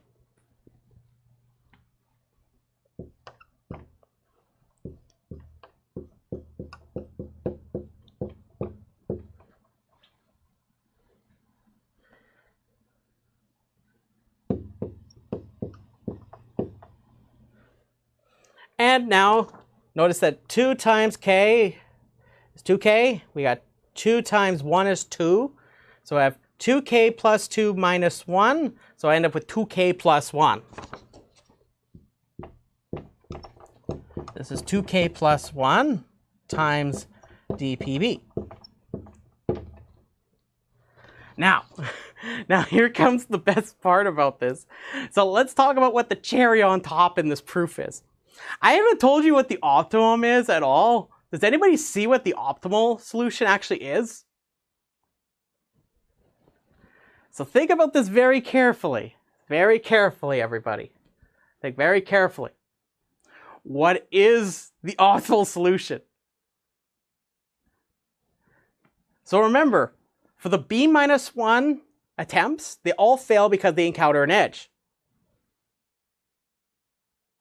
Remember, each one of them is a shortest ST path, right? Then the last attempt is the shortest ST path without using any trap edges. So what is that then?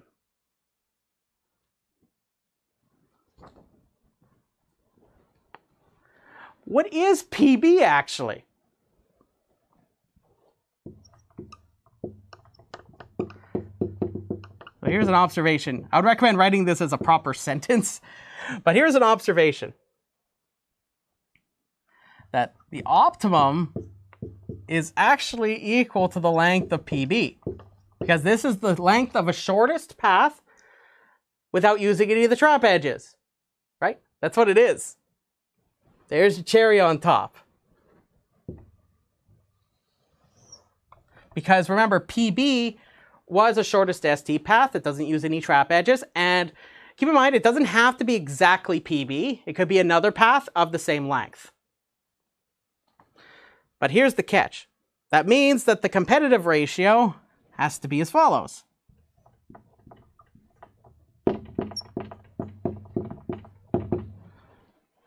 It's 2k plus 1 times dpb over dpb, which this is exactly equal to 2k plus 1. And we're done. So now we could say that if we have at most k traps, the reposition strategy, when you formulate it as an algorithm that recomputes shortest paths, as I have in the notes, what you end up getting is a competitive ratio of 2k plus 1. So if k is, for example, 1, then you end up with it being 2 times 1 plus 1. So that means it's 3. So it's worth 3 times the length of an optimal offline, shortest ST path. So it means that if you didn't have all that information, that's how far away from the optimal answer you're going to get. Is that clear, everybody? So that's how good the reposition strategy is. I notice I'm going a little bit longer here. Let me just get the chat open. So hopefully everybody's having a wonderful time.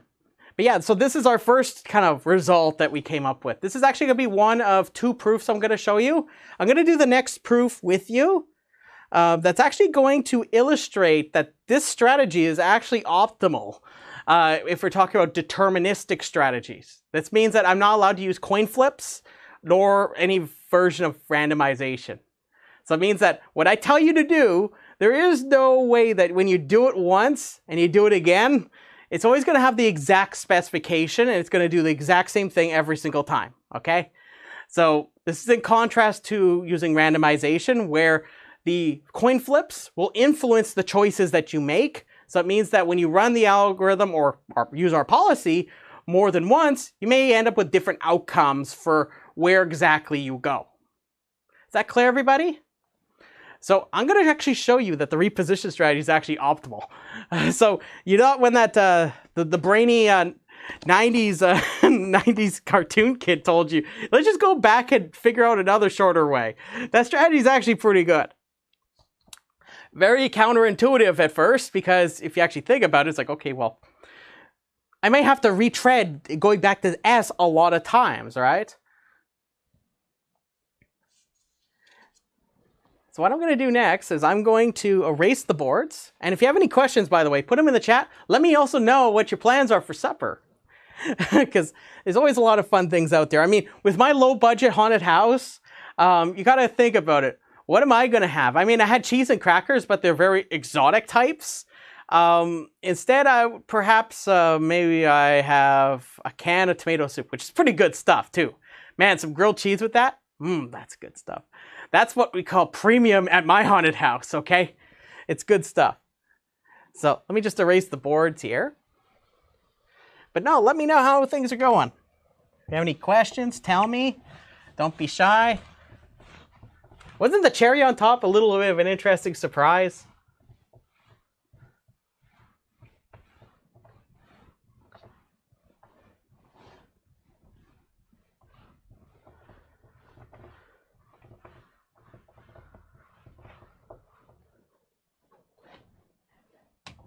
So just as I'm mentioning this, I just like to bring this up because one thing that always gets me excited about computer science is just that you learn about ways you can solve problems, but you also learn about the fundamental nature of solving that problem too. So it isn't just about solving things, it's also about the limitations of solving those things.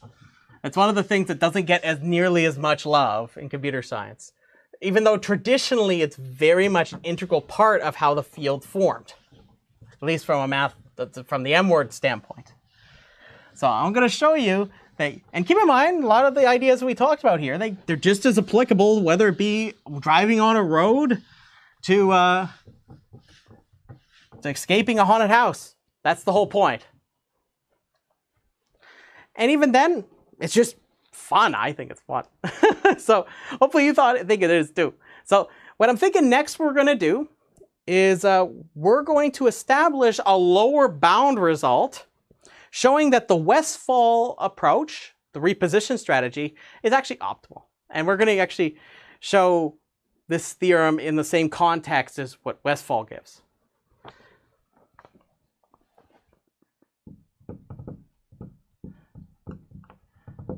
So previously we've seen the reposition strategy. We're going to now look at the nature of deterministic online algorithms for the K Canadian traveler problem.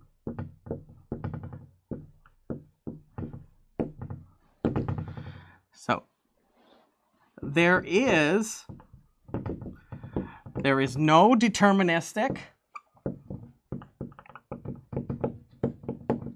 There is no deterministic online algorithm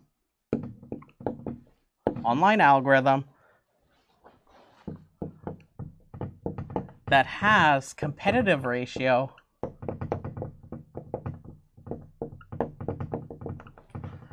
less than 2k plus 1. Remember, k is the number of traps at most. So we know that, right? So we're going to be establishing this lower bound result. And I must stress that it says that there is no deterministic online algorithm that has property like where we can get that competitive ratio less than what we had in the reposition strategy.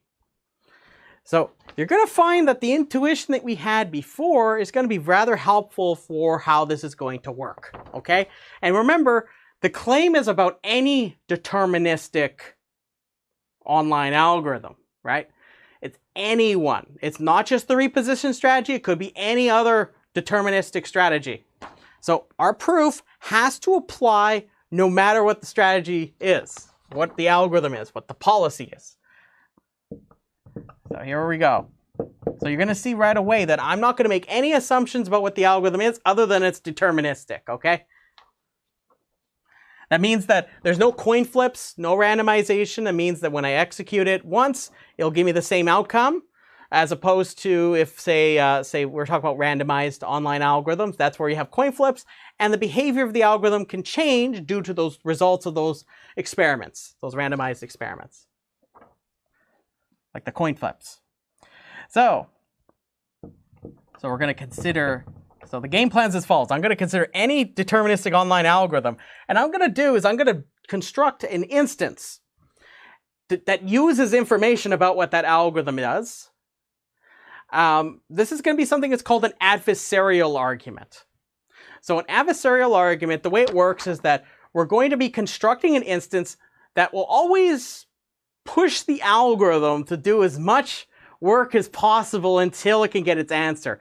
But the thing is, we don't know anything about what the algorithm is, but we're going to construct an instance that no matter which strategy it uses, what the algorithm does, it's going to cause it to perform the most amount of stuff possible. Just like if you're playing Battleship with somebody that was rather malicious and could know or change wherever their battleship pieces are without you knowing, but at the same time, they're not allowed to move and remove battleship pieces. That would be breaking the rules of the game. So you're going to see what I mean in a moment. So again, I have some lessons on adversarial arguments on the channel as well. You can check those out. So consider any deterministic online algorithm A, and for any epsilon greater than 0, and for any epsilon greater than 0. So I'm going to introduce this epsilon term. This is going to help me when I build the instance. If you don't like that, you can introduce it with another constant and rescale everything appropriately. I'll let you think about that if this is an issue for you. For A,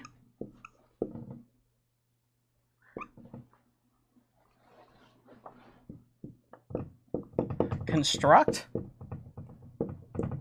an instance with weighted graph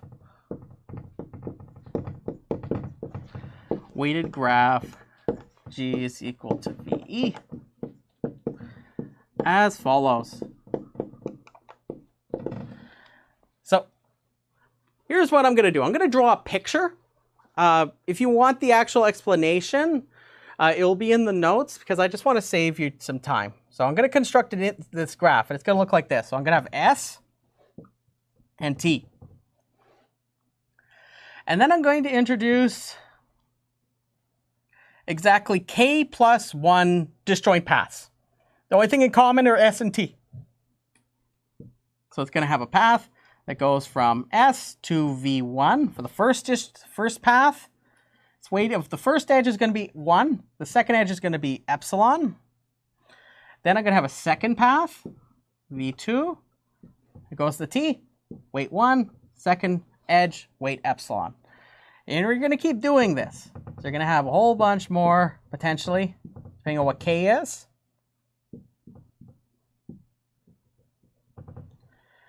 And then we're eventually going to have it where you get VK for the kth path.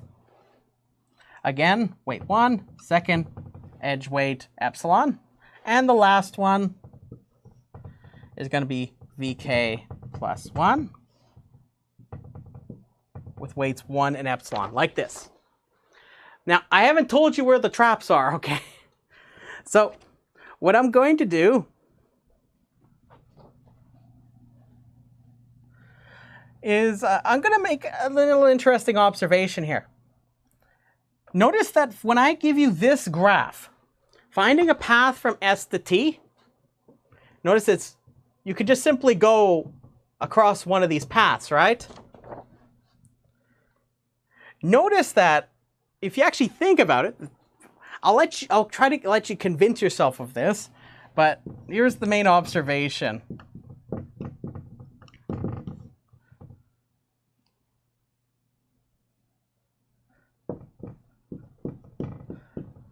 So if K of the K plus 1 paths have traps,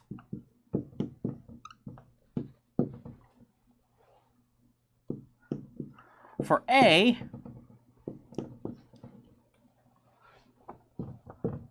to find a path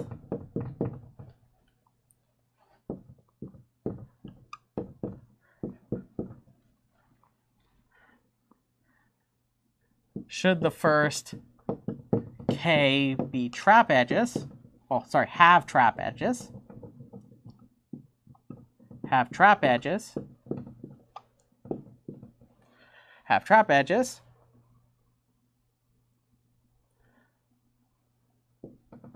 because remember, if I have K of the K plus 1 have trap edges, like if I put the trap edges on edges like these, so if I pick them carefully enough, what I can do is I can force the algorithm to keep going like this, right? Until it gets the last one, just like what we had intuitively. It should remind you a little bit of the reposition strategy, right? However, this is for any deterministic online algorithm. So we can't just simply say, oh, just label those, because the algorithm might pick a different path than what you're thinking.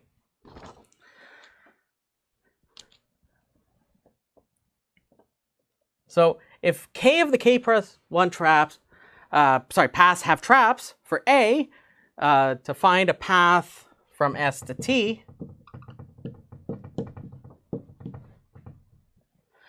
this can corresponds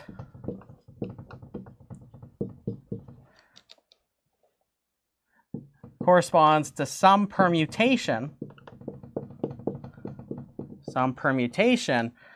of the K plus 1 paths.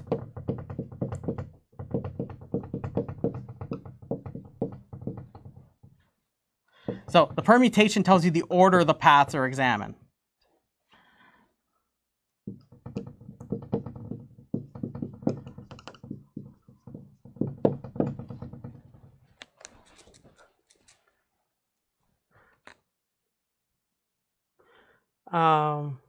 So now if you have this set up, notice it's just going to be a listing of the paths in the order for which every time it runs into a trap for the first K, and then the last one's a successful one.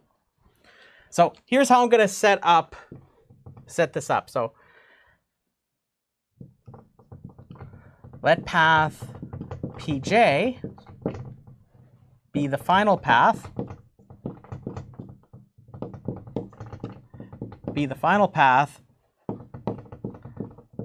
of all paths. So keep in mind, I'm talking about this as P1, P2, P3, P4, P5, all that PK, PK plus 1. But remember, it may not be in that order. So I'm going to just give them the names of the paths that they get examined by A, the algorithm. Of all paths, P1, P2, all the way up to PK plus 1, selected by A. So notice this depends on the algorithm.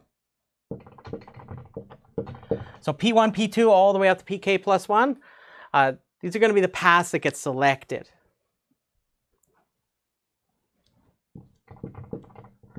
For each path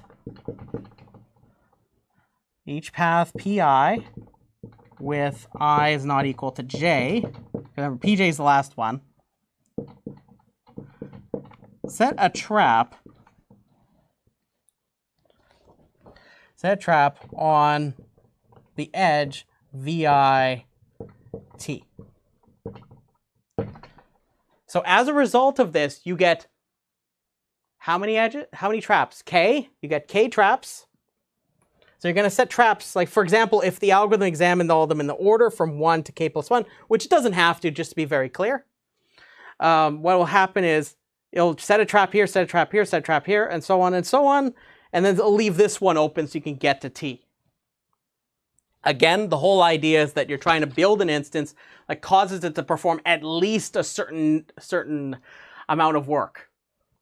So we're not really caring about time complexity here, which many of the lower bound results that you may think of for adversaries might be the case. But for online algorithms, it's very often the case that you want to try to make the solution's value as nasty as you possibly can, at least. So there's K traps. And on top of that, there exists a way to get from S to T. So notice here, so now let's put this all together now.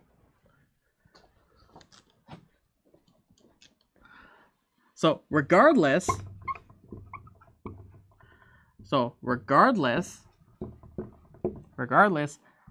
observe that the ST path selected by A has length, so it has the following length. So remember, like I said, it's going to go there, back, there, back, there, back, there, back. Sorry, I feel like I'm doing a dance. There, back. It's going to go there, back, all the way until it gets to the last one, prescribed by the algorithm A. But what are the there, back? They're all edge weights of 1, right? So we're going to have 2 times 1, so for there and back. It fails for the first K, so this is where you get a... So it failed to find T in these cases. And then it has that the last path.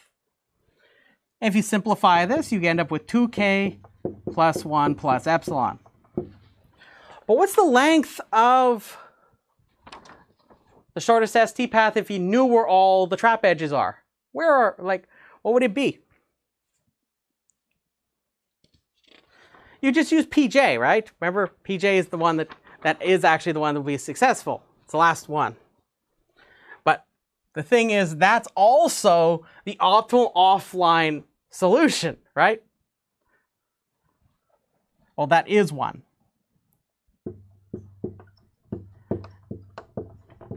The shortest ST path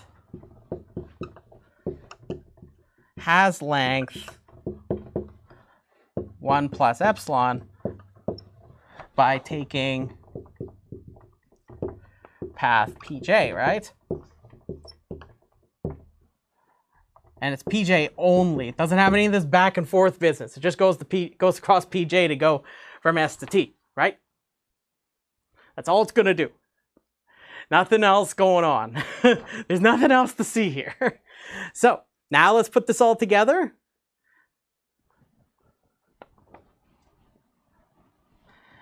Therefore, the resulting ratio, so we're talking about welcome on in. Therefore, the resulting ratio for A's competitivity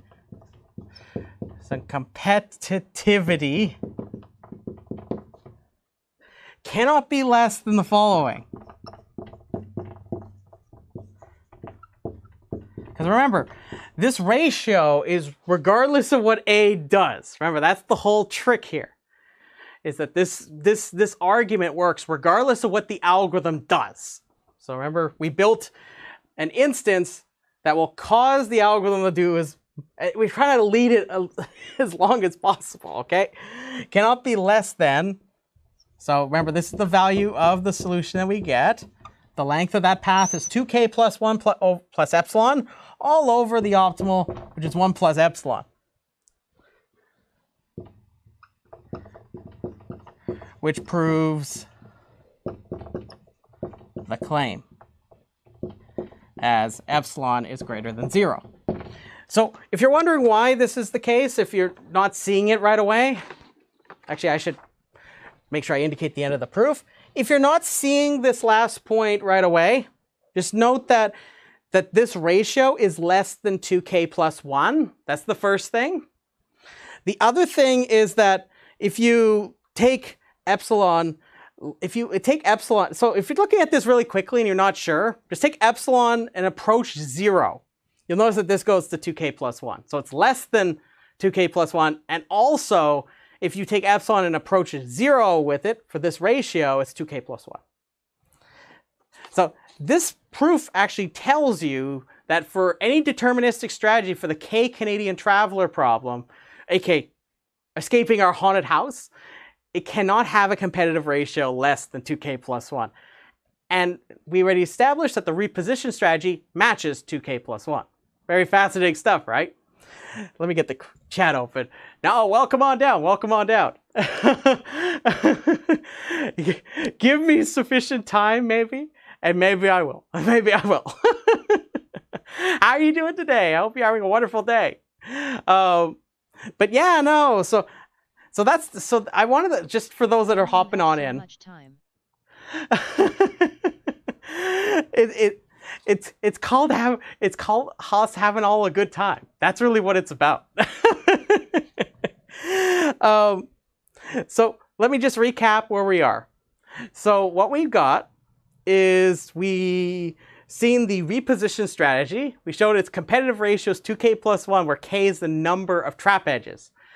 Then we just proved that you cannot do any better than that, meaning that the reposition strategy is actually an optimal deterministic strategy, and the reposition algorithm is an optimal deterministic online algorithm.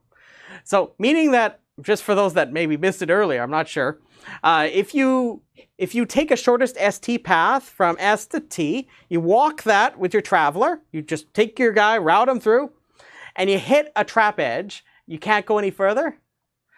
You go back to S, you recompute the shortest path. You keep doing this until you can reach T. This actually is an optimal deterministic strategy. It's a little counterintuitive at first, because you think, okay, well, I already went back to S, but also that feature is actually really helpful because you know that the path that you did take was safe. So that's another way you can look at it. I'm going to actually be showing you, so something cool to think about, is we're actually going to be seeing a different strategy, which I would argue is probably one of the first things you might think of trying to do. So some would call this the greedy strategy, or I'm going to call it the myopic strategy. Yeah, that's the fun word of the day. So we're going to see that strategy next, and we'll see if that can match the reposition strategy. And if it can't, how bad is it? And then I'll show you that you could actually take the two strategies that I'll talk about, combine them in a way such that you still end up with the reposition strategy's competitive ratio, but it's something that feels a little bit more like something you'd actually would try and practice. And then I'll close off with some fun stuff about randomization. So let me just erase the boards. But no. Hopefully having yourself a wonderful day so far. I know I am. I'm working on, for those that maybe are watching that maybe missed the beginning, I've been working on a pretty nasty sprained ankle. That's actually why I didn't have a live lesson last week. So I've been recovering with that. So it's just a bit sore. I'm doing pretty good. I haven't had any aspirin or anything, or Tylenol or anything like that today. And I'm not wearing my what's it called? I'm having a brain fart at the moment. essentially, I'm getting better. That's what I'm getting at. Is I can walk on it. I'm doing okay with that. I can walk to get the mail. That's pretty good. I'm almost there. That's what the point is. So I'm just a little sore on the ankle, so I'm kind of battling it out for everybody. So let me just... Dan should use recovery time to create an OS. Laughing face. That would be pretty epic. That would be pretty epic. So let's build an operating system on some mathematical programming. That would be some pretty wild stuff. Though, I don't know, it might exist where they optimize the stuff down at the hardware level. I'm not quite sure. my point is that we'll see where we're going. I am actually working on some problems that are somewhat related to the ones that we're talking about here. It's been done already. Temple OS exists. That man is a crazy guy. Okay, I will concede. That is pretty darn epic. Yeah, Temple OS is quite the story. If nobody's ever heard of Temple OS, that is just a wild story in its own right. If you find yourself interested in that, check it out. Go find a good video or a good article about Temple OS. That's just a whew. That's just a roller coaster. Oh man, but no. Right now, actually, I'm working on a problem that's quite, it's not the Canadian traveler problem, nor is it the Canadian traveler problem. It's actually an offline problem, meaning we know everything about the input. However, it's actually a hybrid of two problems. It's actually a combination of what is called the orienteering problem.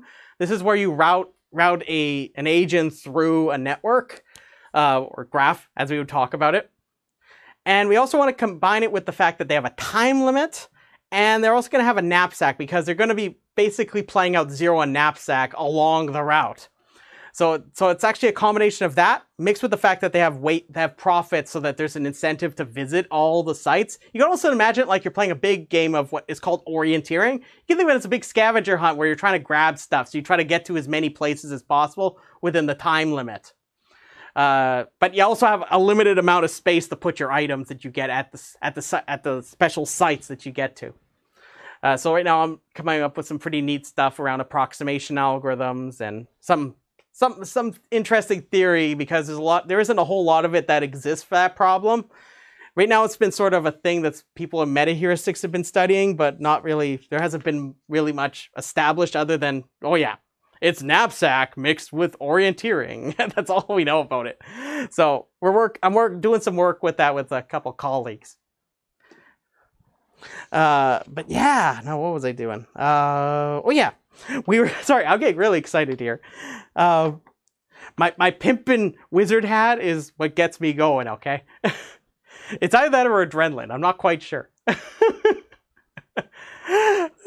But no, what was I doing? Oh yeah, we're getting to the myopic strategy. Let's get to the myopic strategy. So, like again, what I said, we're going to get into the myopic strategy. We'll see an example so that way you can see how you can apply it. And again, like I said, just because we're talking about a haunted house and escaping a haunted house, we're still talking about something that's very applicable in the real world. So and keep in mind, that's not the interest of really why I'm talking about it, but you can easily apply what we're talking about into the real world. I'll talk about a couple of things that are in some of the research that's from maybe the last 10 or so years. Real world. Yeah, real world. Yeah, exactly. That's it. But yeah, no. So I'm going to show you. So next we're going to talk about the myopic strategy, and then we're going to see we're going to see an example with that, and then we'll see how well it does. And I must stress that I'm not going to give you the proof here. Instead, I'll show you an example where it performs very badly. I don't want to say too many things because it gets kind of fun. So let's get into this. Okay. So far we've seen the reposition strategy. We've also seen that the reposition strategy is actually an optimal deterministic strategy. However, it's a little counterintuitive for why it would be the best one, especially in practice where if you imagine, okay, I want to get from S to T, going back to the source every time and recomputing a shortest path, sure, you can do it, but it sounds like, oh, well, it's like you're wasting a lot of space going back and forth like that. So I want to present you another strategy that we're going to explore. So this strategy, I'm going to refer to it as the myopic strategy. In literature, it's sometimes called the greedy strategy, not to be confused with the greedy algorithm, because everything that we're using right now is involving greedy algorithms. So I'll refer to this as the myopic strategy.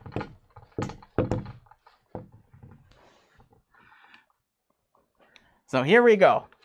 So remember, we're going to presume that we're computing a shortest ST path. If we travel along the ST path and we hit a trap edge, we don't cross over the trap, right? We stop. We need something to do in that result. Like, what are we going to do? So this is what I'm laying out. So if ever the traveler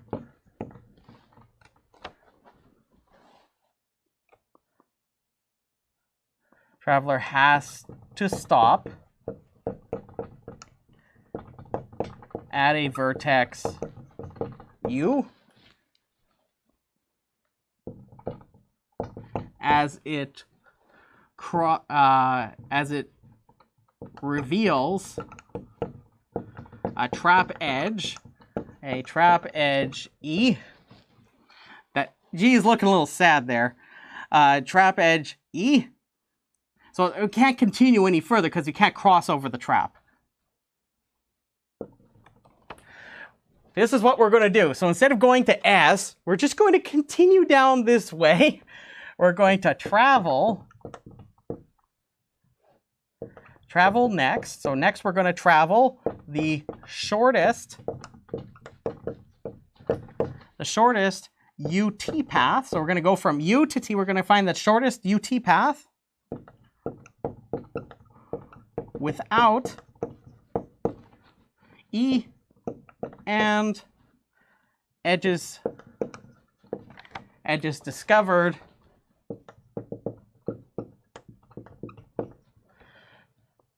to have traps. See, this one sounds a little bit more natural to try, right? So like this sounds like something that you might try to do. Can I at least get some partial agreement on that one? Is that, sure, you may have thought of the other strategy, but this one sounds like something that the first thing you would try, because remember, you have the map. You know where everything is. You just don't know. The only thing, okay, I shouldn't say everything. You just don't know that there's more trap edges unless you've encountered all K of them at most. So this one seems a little bit more like something a human would do, right?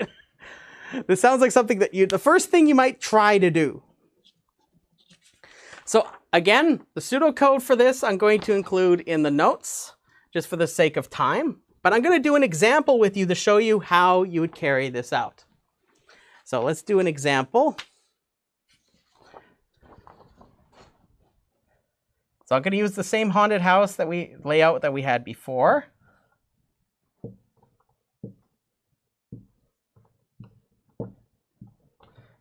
So I've got my stairs, the fast track, my maze of doom,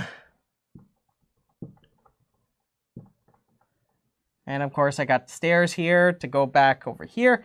This is the teleporter room, so the teleporter room had that edge with weight 1 or length 1. 1, 6, 7, 1, 1. And I guess got to label the vertices. S, T, 1, 2, 3, and 4. There. I think I got all the edges. I think I got them all. Okay. There we go. So we're gonna carry out our myopic strategy. So remember, as earlier, we computed the shortest ST path before. We showed how to do it with Dijkstra. So here we go. So remember, Dijkstra's algorithm would tell you to do this.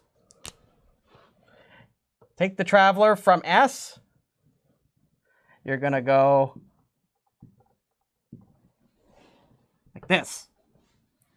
That would be the shortest ST path, as we established earlier. So I haven't shown you where the trap edges are. I'm going to use the same example I used last time. So I'm doing this for the sake of making it easier for you to see what's going on. But remember, as far as the algorithm is concerned, it doesn't know where these are until it encounters them. So remember, the spooky hall had a trap at it. We made the teleporter itself have a trap on it. And we got the fast track also has a trap on it. So you're going to see very quickly that we're going to not be able to use our shortest ST path to reach T, right? It can't cross this trap edge. In fact, when it begins, when the traveler starts walking and leaving S, it will discover this trap edge. And then it will proceed to go this way, right? That's where the traveler will go, right? But it'll stop right here because there's a trap edge that reveals that trap edge. So unlike the reposition strategy, the myopic strategy now says that you're supposed to travel to the next shortest UT path. So now we compute the UT path. Remember, this is U right now. That's U right now. Not you, but that's you. Vertex 1 is you. Not literally, okay. So anyways, we're going to compute now the shortest UT path. Well, it doesn't take a genius to notice that it's really just taking a beeline right through the maze of doom, right? The edge 1T. So what would happen instead is it would compute the shortest UT path, which tells you to go that way, and the traveler will follow along with that. And it happens to be, in our case, that we go from U to T, which gets us to T. There's something I haven't said, though. Does anybody notice something that I omitted to you about finding a shortest UT path? Remember, this one has length 8. So remember, this process will compute the shortest UT path. There is actually another shortest UT path, just it uses a trap edge. So notice I can go back to S, I can go through from S to 2, and then I go through the teleporter from 2 to T. That has length 8, right? Notice that if you took that route instead, you would get stopped right here, and you would have to recompute now a shortest 2T path. But you've revealed this one. I must stress that when we reach T, we reveal this trap when we finished. But it doesn't really matter. But the point is that if we try going back this way, we'll end up taking a big penalty by having to then go all the way back. Do you see that? So if we pick that shortest ST path instead, it would actually be quite a big penalty for us. Maybe not, so it's more like the reposition strategy in that regard. Do you see that? In fact, it can get really bad. So anyways, that's an example. Are there any questions about the example here? So you notice here that this reminds you of the path that we got last time. Except we didn't have any of that back and forth business. This should come to you and say, hey, look, that's actually pretty good. We didn't have to retread back to S. That's great if you noticed here that the second shortest path, once I hit a trap edge, was actually really close to where I was. This is actually a really natural intuition. So the work that this myopic strategy, a lot of this work was, it can be found in a paper by these authors in 2009. And Shi et al. They showed this guy right here. So these researchers actually showed that if your graph exhibits a property that they observe with what they call urban traffic. So they talk about it as a grid for which the shortest ST path in comparison to the second shortest ST path. In the case when you have these trap edges, or as they might be called blockages, if this ratio between the shortest ST path with the trap edges known in advance mixed with the second shortest at one time for one edge, if this ratio is really close to 1 or close to some constant, the authors of that called it, I believe, they call it the pseudo grid condition, which a lot of urban traffic environments actually exhibit the pseudo grid condition.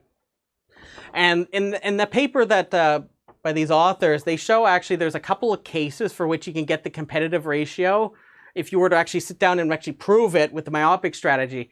In those cases that satisfy the pseudo grid condition, you can actually show that the competitive ratio is actually quite small, which means it matches your intuition, because when you go to a city where there's a grid where you can travel, say if there's a blockage at one intersection, what do? You just simply go around it, right? Go to the next block. And that's exactly what these authors observe. So this is something that they observe. So I must stress that this strategy in itself is intuitive, but also can lead to really bad results. And I'm going to show you that.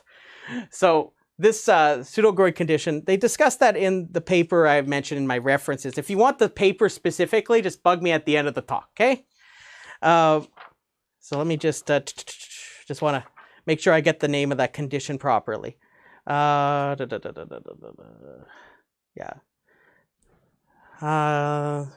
Yeah, pseudo-grid condition, yep. I just wanted to make sure, because there's a lot of stuff I'm laying out at once. Most of this is not in books, just to be very clear. They're all from the literature. So this is good in practice for urban environments where they exhibit the property I just described, where the second shortest path is very close to the length of the shortest path. That makes sense? And that's very intuitive if you have an urban environment that's very dense with many intersections where the blockages are going to be not as heavy in this case. And I must stress that there's a little bit more to this condition, but that's the main idea behind it. But anyways, I got to show you what happens with this myopic strategy.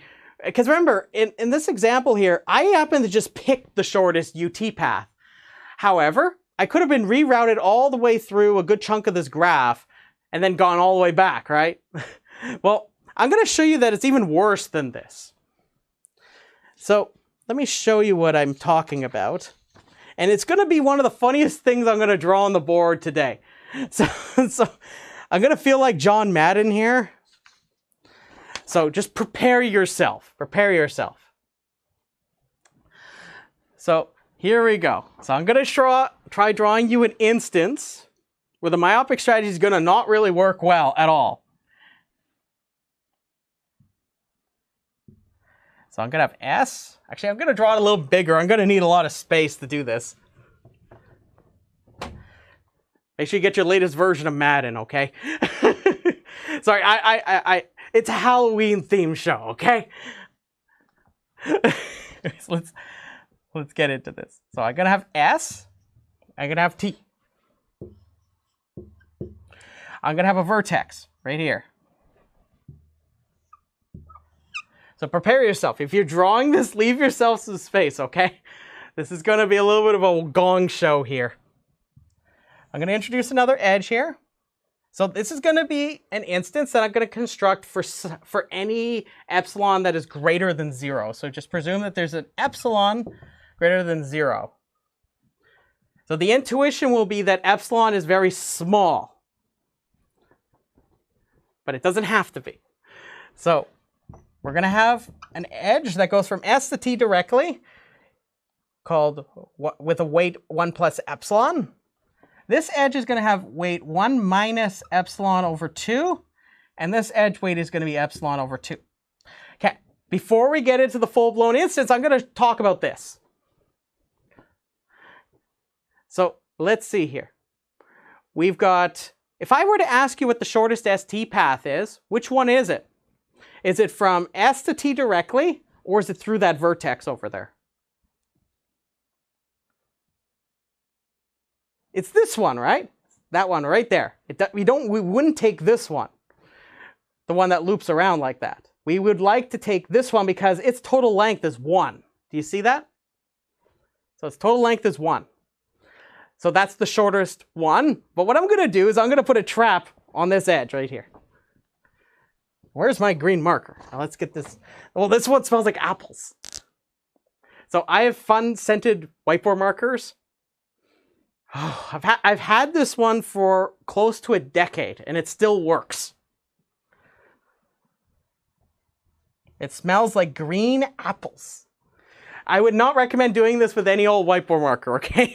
Don't huff the whiteboard markers. You might get lost in the haunted house like I do, okay? So anyways, now can you see that if I put that trap edge in there, this would actually be the better route.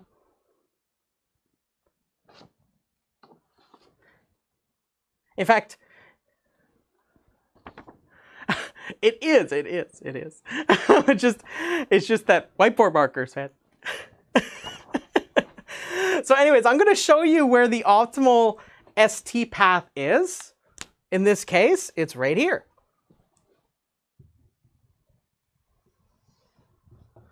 So if I knew where all the trap edges were, I could just take this B line, I go right from S to T, boom, there you go. Now, I'm not happy with this because if you notice, if I were to use the myopic strategy,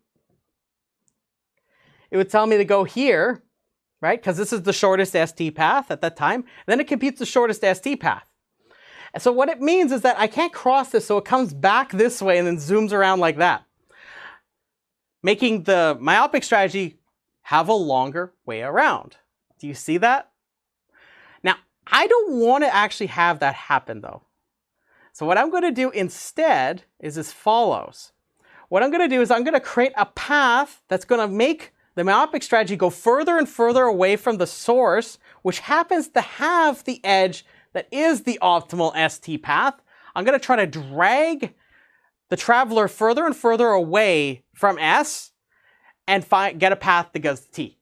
But I'm going to need to make sure that I always find a way to get the myopic strategy to reroute the traveler away from S. So I'm going to try to push it away from S. But I want to make sure it never uses this red path. Is everybody clear? Is that clear, everybody? We're not going to use the red path. I don't want to use the red path. I want to instead make the traveler go on a weird little chase. So what I'm going to do is I'm going to now introduce another vertex. It's going to be, its weight is going to be epsilon over 4 away from T. And I'm also going to introduce another one, epsilon over 8. And I'm going to have more of these. In fact, there's going to be, because I'm going to have K traps, right? I'm going to have K of these. Each one of these is going to be, just to be clear, this would be, each one of these will be epsilon over 2 to the power of I for some power of 2, starting at 1. Because I have epsilon over 2, epsilon over 4, epsilon over 8. I'm going to have it where it goes by powers of 2 like this. And then what I'm going to do is watch this. Watch this. This is where I'm going to feel a little bit like I'm going to go boom. So I'm going to make an edge like this. The weight of this edge is going to be 2 minus epsilon over 4. So notice that it's a very similar structure as this one did. Notice that 2 minus epsilon over 4 plus epsilon over 4 is exactly equal to 2. Do you see that? But notice that if I were to, say, for example, go this way and I try to take the red path, notice that the length of that path is, well, I would go 1 minus epsilon over 2. And then I would go back this way with another 1 minus epsilon over 2. And then I would take this one. But notice that that length is a little longer. Do you see that? So I have a choice between taking this one or heading back this way. I would like to make it so it goes this way instead. So what I'm going to deliberately do is I'm going to try to make it so that it takes this way as opposed to going back that way. Why? Because we're going to be comparing 2 versus, okay, we got, remember, it already has traveled. Well, let me put what's currently in place. So you would have to take 1 minus epsilon over 2, right, to go back, plus 1 plus epsilon. So notice that already at this stage, if I remember, the myopic strategy at this point would locally compute the shortest ST path. Well, not S, it would be from this vertex to T, the shortest path. So it has 2 verses going back this way. So notice that this ends up being, if you look at this and simplify, you'll have 2. And remember, it's minus epsilon over 2, so it's minus 2 plus epsilon over 2. Which that's strictly bigger than 2. So it would never go back to S and go through the red path. Instead, it would take and go this route. But here's the thing. This is how I'm going to trap the traveler with this myopic strategy. So watch this. I'm going to put a trap right here, and I'm going to repeat this process.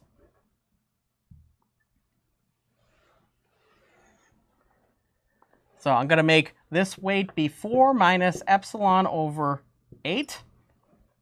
So notice that 4 minus epsilon over 8 plus epsilon over 8, that's just 4.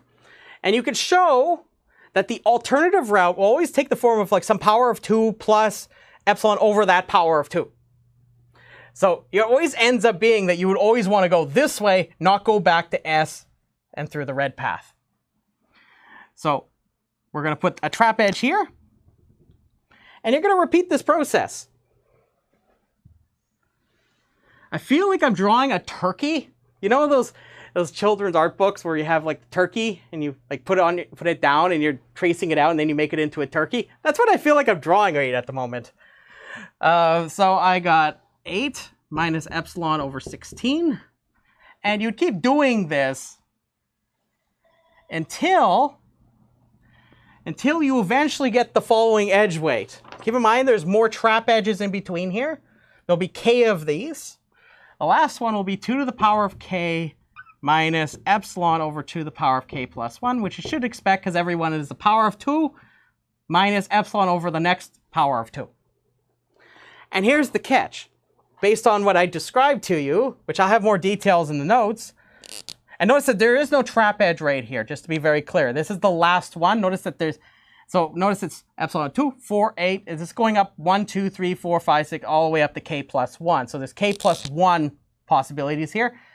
What the myopic strategy would do here, for this instance, is it would go like this, this, this, and it'll keep doing this all the way around. And let's figure out what's going on. So what's the length of this path then? So notice that I have something that looks like it's growing geometrically. So let's put the sum together. I'm just going to do it right here. So the length is at most the sum from I is equal to 0 to k of each one of those edge weights that I go through. 2 to the power of I minus epsilon over 2 to the power of I plus 1. Well, you notice that all of these are just subtracting off a chunk. So I'm just going to get rid of it. So this is at most, so I'm going to bound it from above. So now I just have the sum from I is equal to 0 to k of 2 to the power of I. You would recognize this as a geometric series. So what you do now is you're just going to now take this, and there's a nice known closed form for this. It's going to be exactly equal to 2 to the power of k minus 1. And remember, the optimal solution, if you knew where all of the edge weights, all the trap edges were, that's 1 plus epsilon. If you take epsilon, approach it to 0, the competitive ratio, like what would the competitiveness in this instance would be exactly 2 to the power of k minus 1. Or at least it's actually, sorry, it isn't exactly that. It is going to approach that. I should be a bit more precise about that. And in fact, you can show that even me shaving off that little bit everywhere doesn't make any difference. It's just that it's just going to be that if you make epsilon really small, those little bits are going to just stay really tiny, okay? So you can actually prove that the myopic strategy actually matches this competitive ratio. So let me give that as a theorem for you. So let me give that as a theorem. Actually, I feel like shaking it up a little bit. Let's, so what I'm going to tell you, just to keep this concise, because I don't want to have to say theorem. The researchers I had mentioned over there proved that the actual competitive ratio, you can prove this, is 2 to the power of k plus 1. Now, which one is better? 2 to the k, sorry, I get really excited here. 2 to the power of k plus 1.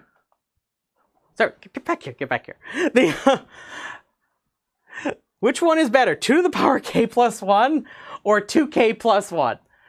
Remember, we want it to be as close to 1 as possible. Well, the myopic strategy is much worse, right? Because you can develop instances like this, where you can take the traveler and drag them along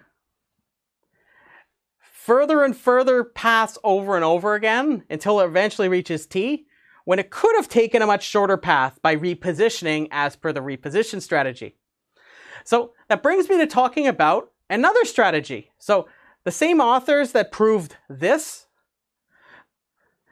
like Shi et al., they also proved the following. So I'm going to give you a third strategy. So this is going to be the last strategy I'm going to focus on. So the final main strategy I'll talk about. I'm going to have some remarks about some other strategies. So again, I'm not going to prove this one for you. You can find it in the paper. I think it's pretty accessible.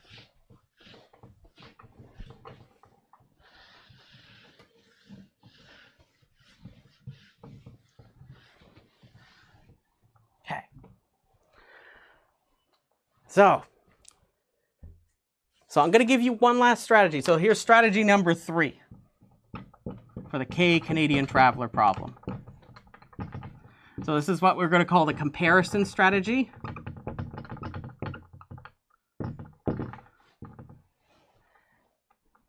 So you're going to see that this is actually going to be a combination of the reposition strategy with the myopic strategy. So you're going to find that this is going to address the faults, at least the intuition should be clear that we need to get it so that you can't get too far away from an optimal ST path by making locally optimal choices that send you in the wrong direction. So we need some way of kind of like dragging it back so it doesn't go drifting off like that, okay? So we don't want our traveler to get too lost in the haunted house. But I must stress, each time when it does this, it does get shorter and shorter, but it might take and do a lot of paths to get those shorter and shorter paths every time we get trapped by, well, we run into a trap edge. Okay. So suppose the traveler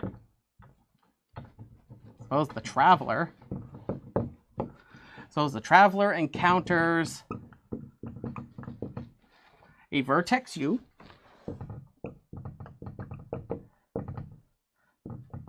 and cannot travel further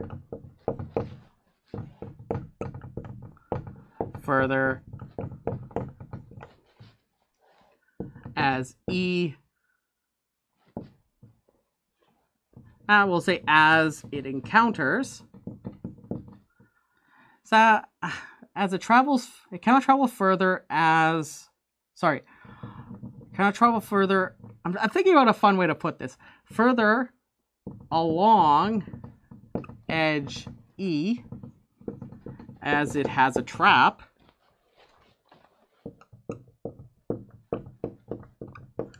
As a trap, we're going to let E prime be the edges E and all discovered trap edges. So keep in mind there could be more. So from vertex U, you're going to do the following. There's two possibilities. Here's the first possibility. If the length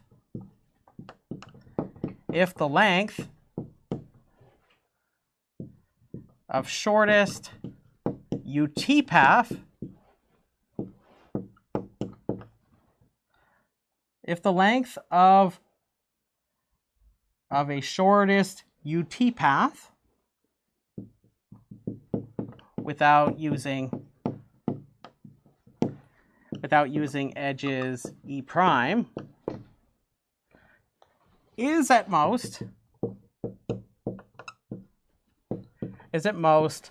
the length of the shortest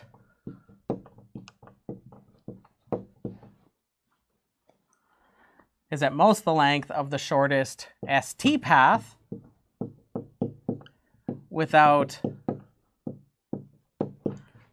using edges E prime. So do you see how I'm comparing the shortest UT path from that current point versus the shortest ST path? So if I go from U to T, and it's that length of that path would be, and keep in mind, I don't know if I can actually travel over it to T. There might be more traps. If this length of this path that I compute is no longer than the shortest ST path without using the trap edges I have so far, then it's suggested to use the myopic strategy. Then use the myopic strategy.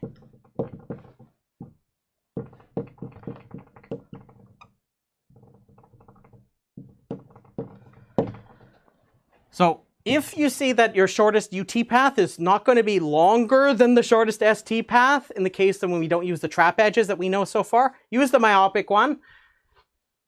Otherwise, we're going to reposition.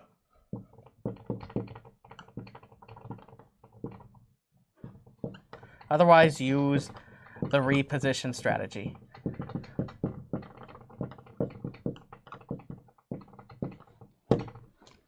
So I'm going to state this as a theorem for you. So I'd prove it with you, but I think the proof is actually pretty accessible in itself, like in the actual paper.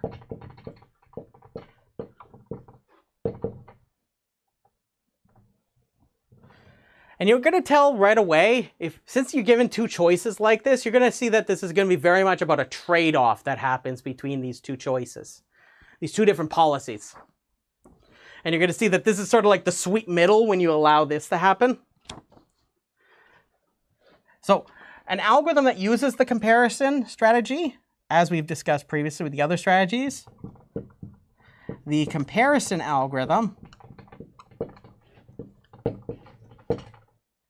is 2k plus 1 competitive. 2k plus 1 competitive. Remember, k is the number of traps. Competitive for the K Canadian traveler problem.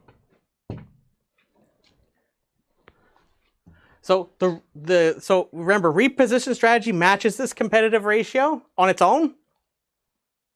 But as we've established previously, it requires you to go back to S a lot and recompute an entire shortest ST path for your traveler, by the way. And keep in mind, you might hit a lot of traps in that process. So this strategy is suggesting to you that you can actually not have to do that. You can actually use this myopic strategy to try to get yourself incrementally closer to T in certain circumstances, and you still end up with this competitive ratio of 2k plus 1. So this also matches the optimal deterministic lower bound on for the K Canadian traveler problem for a competitive ratio. Pretty fascinating stuff, right? So anyways, I thought now would be a good time for me to make some last remarks before I open things up for any questions, if in case there's any questions. I'm going to make some remarks that I thought would be helpful to continue kind of like the whole piece of everything. So I thought I'd do that kind of just together as a chat. So I must stress that up to this point, there still have been more strategies that have been come up with, some that generalize over the Canadian traveler problem. Let me just make some remarks that I think would be valuable to make given the fact that there's been more developments in the last 10 years.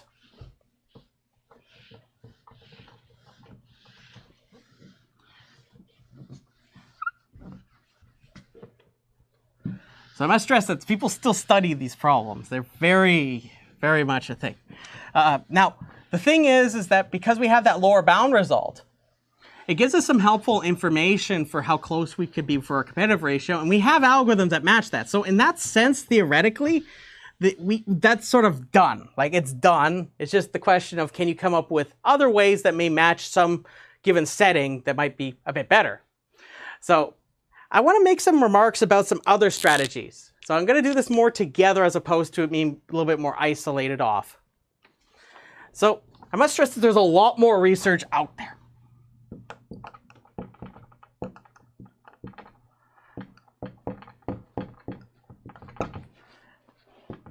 So there's lots more out there on the Canadian traveler problem, including the Canadian traveler problem. But I've outlined some of the main results for you. And I didn't have to write any pseudocode at any point to do that. Is that pretty fascinating? But there's other results out there for not necessarily deterministic strategies too. I also must stress that there's also more deterministic strategies, as I said previously.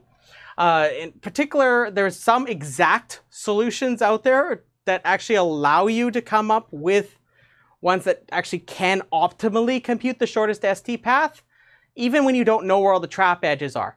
In the case of, there's very specific cases involving chains and trees, in particular edge disjoint paths as well. I believe there's been work on that in some recent years, where they actually came up with exact algorithms in that case. So that means that you're oblivious to the fact that like these trap edges you may encounter them. It's because of the topology of the graph. The structure of the graph allows you to do that kind of stuff. So just keep in mind, and I believe the strategy used there, I believe it's a Monte Carlo based, no. Pretty sure it's Monte Carlo. My memory's I'm having a brain fart at the moment. I read it a little while back. It's essentially boils down to, it's Markov. Sorry, it's a Markov chain that you use. Sorry, it's a Markov process. I'm getting my randomization scenarios and a little backwards. But yeah, no, it uses I believe they set up as a Markov process, which makes sense given the fact that there's failures that can happen on some of these edges. So it makes sense that if you're familiar with the idea of a Markov chain or Markov processes, it makes sense that that's a thing.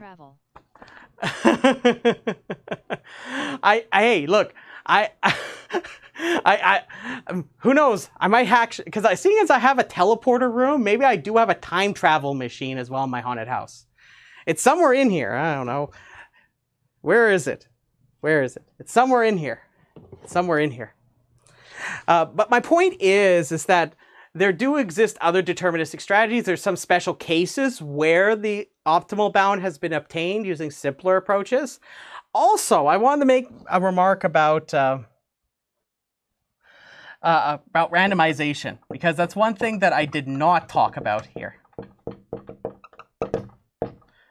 So this means that the traveler, imagine the traveler is given a coin that the traveler can flip and can carry out an experiment using that information. So it means that, for example, I want to know, do I take down this path or this path? Can I sample shortest paths by taking, with some probability, usually a uniform distribution, some pathway, so that I can figure out which one would be the better likely choice to pick? These are things that you can do with randomization. And a lot of the techniques that do exist for the Canadian traveler problem with randomization do things like this. One thing I want to point out to you is that Westphal, using actually a technique very similar to the one I showed you, just you use statistics. Instead you use a uniform distribution and you use an instance just like the one that we used in our proof for the lower bound for deterministic online algorithms. You pick up that same instance and you use a uniform distribution, and you imagine that the randomized online algorithm makes choices based on some uniform choice that may be made. Westphal, actually in that same paper that I had mentioned previously in our discussions, Westphal had actually showed that there's a lower bound of k plus 1. So you can't do better than k plus 1 for a randomized online algorithm. So that's under the presumption that the adversary in the argument, so you know how I use an adversarial argument. It's under the presumption that the adversary is oblivious, meaning it does not know the choices that the algorithm is going to make. This is in contrast to other types of adversaries, such as adaptive ones or ones that actually know that can know more things about what the algorithm does upon each choice. So there's certain ones like an adaptive adversary, such that every time you make a choice, the adversary gets to make a choice, kind of like a two-player game. So there are different types of lower bound results based on the type of adversary. An oblivious one is a very strong type of one, meaning it doesn't know a whole lot. So there is a lower bound of k plus 1. And I also must stress that there are special cases in recent years of randomized online algorithms meeting this. I also must stress that there is actually some results about, keep in mind these are for special cases. There's been some work, for example, by Domain et al. They had showed that you actually could do better than the deterministic strategies using what amounts to a random walk. There's a lot more details that go along with it. So essentially you can get the 2k plus 1, like minus a little bit. So that's little o of 1 for anybody that's curious. That means it's a vanishingly, so for a sufficiently large n, there's going to be a case where you're going to eventually hit something like 0. So you can imagine this like a very small number, but for sufficiently large inputs, it becomes something that's like 0. So that means that you can do slightly better. And lovingly, the title of that paper is Canadians should travel randomly. It's honestly one of the best titles I've seen in a little while. I read a lot of papers, but that was one maybe in the last month I've really got a good kick out of. But it's also worth noting that there have been some other results. So for example, I'm just trying to think of some other ones that I could bring up. But the point is that there's some more papers out there, some quite recent, that have some more discussion about this. I'll have the references in my notes, but some other papers out there by Davoud and Salman in 2019 has a pretty good breakdown of a lot of these things. Bender and Westphal in 2015 has a pretty good breakdown for special cases. This one, I believe it also has some special cases as well.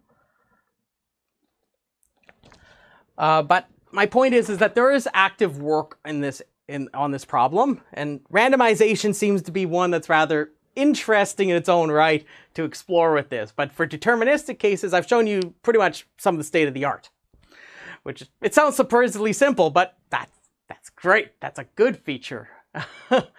So are there any questions? So that concludes what I have to say about the Canadian traveler problem, and we've talked about some strategies for how we can escape the haunted house. Pretty fascinating stuff, right? So are there any questions? So make sure if you're in the chat, make sure you give a round of applause if you're enjoying yourself there. But are there any questions? Any questions at all?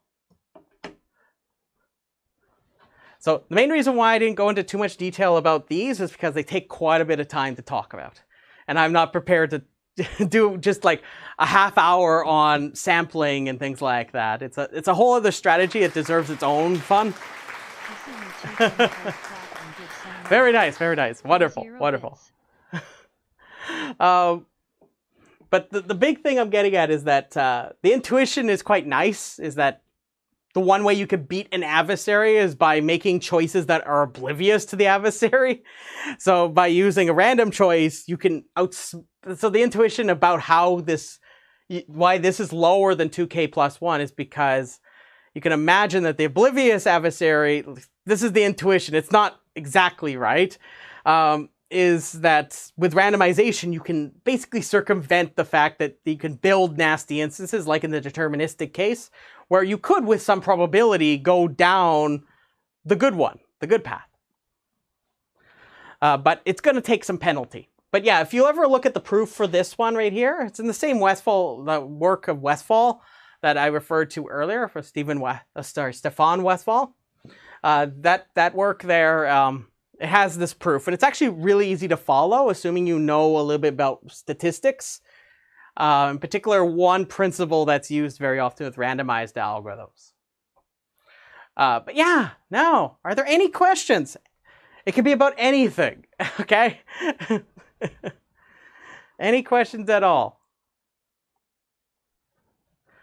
So remember, the big things while you're thinking about a question is remember, with online algorithms, unlike, say, something like I talked about earlier, like approximation algorithms, the issue here is not knowing about the future. So, and yes, unfortunately, I don't have that time machine. It's somewhere in my haunted house.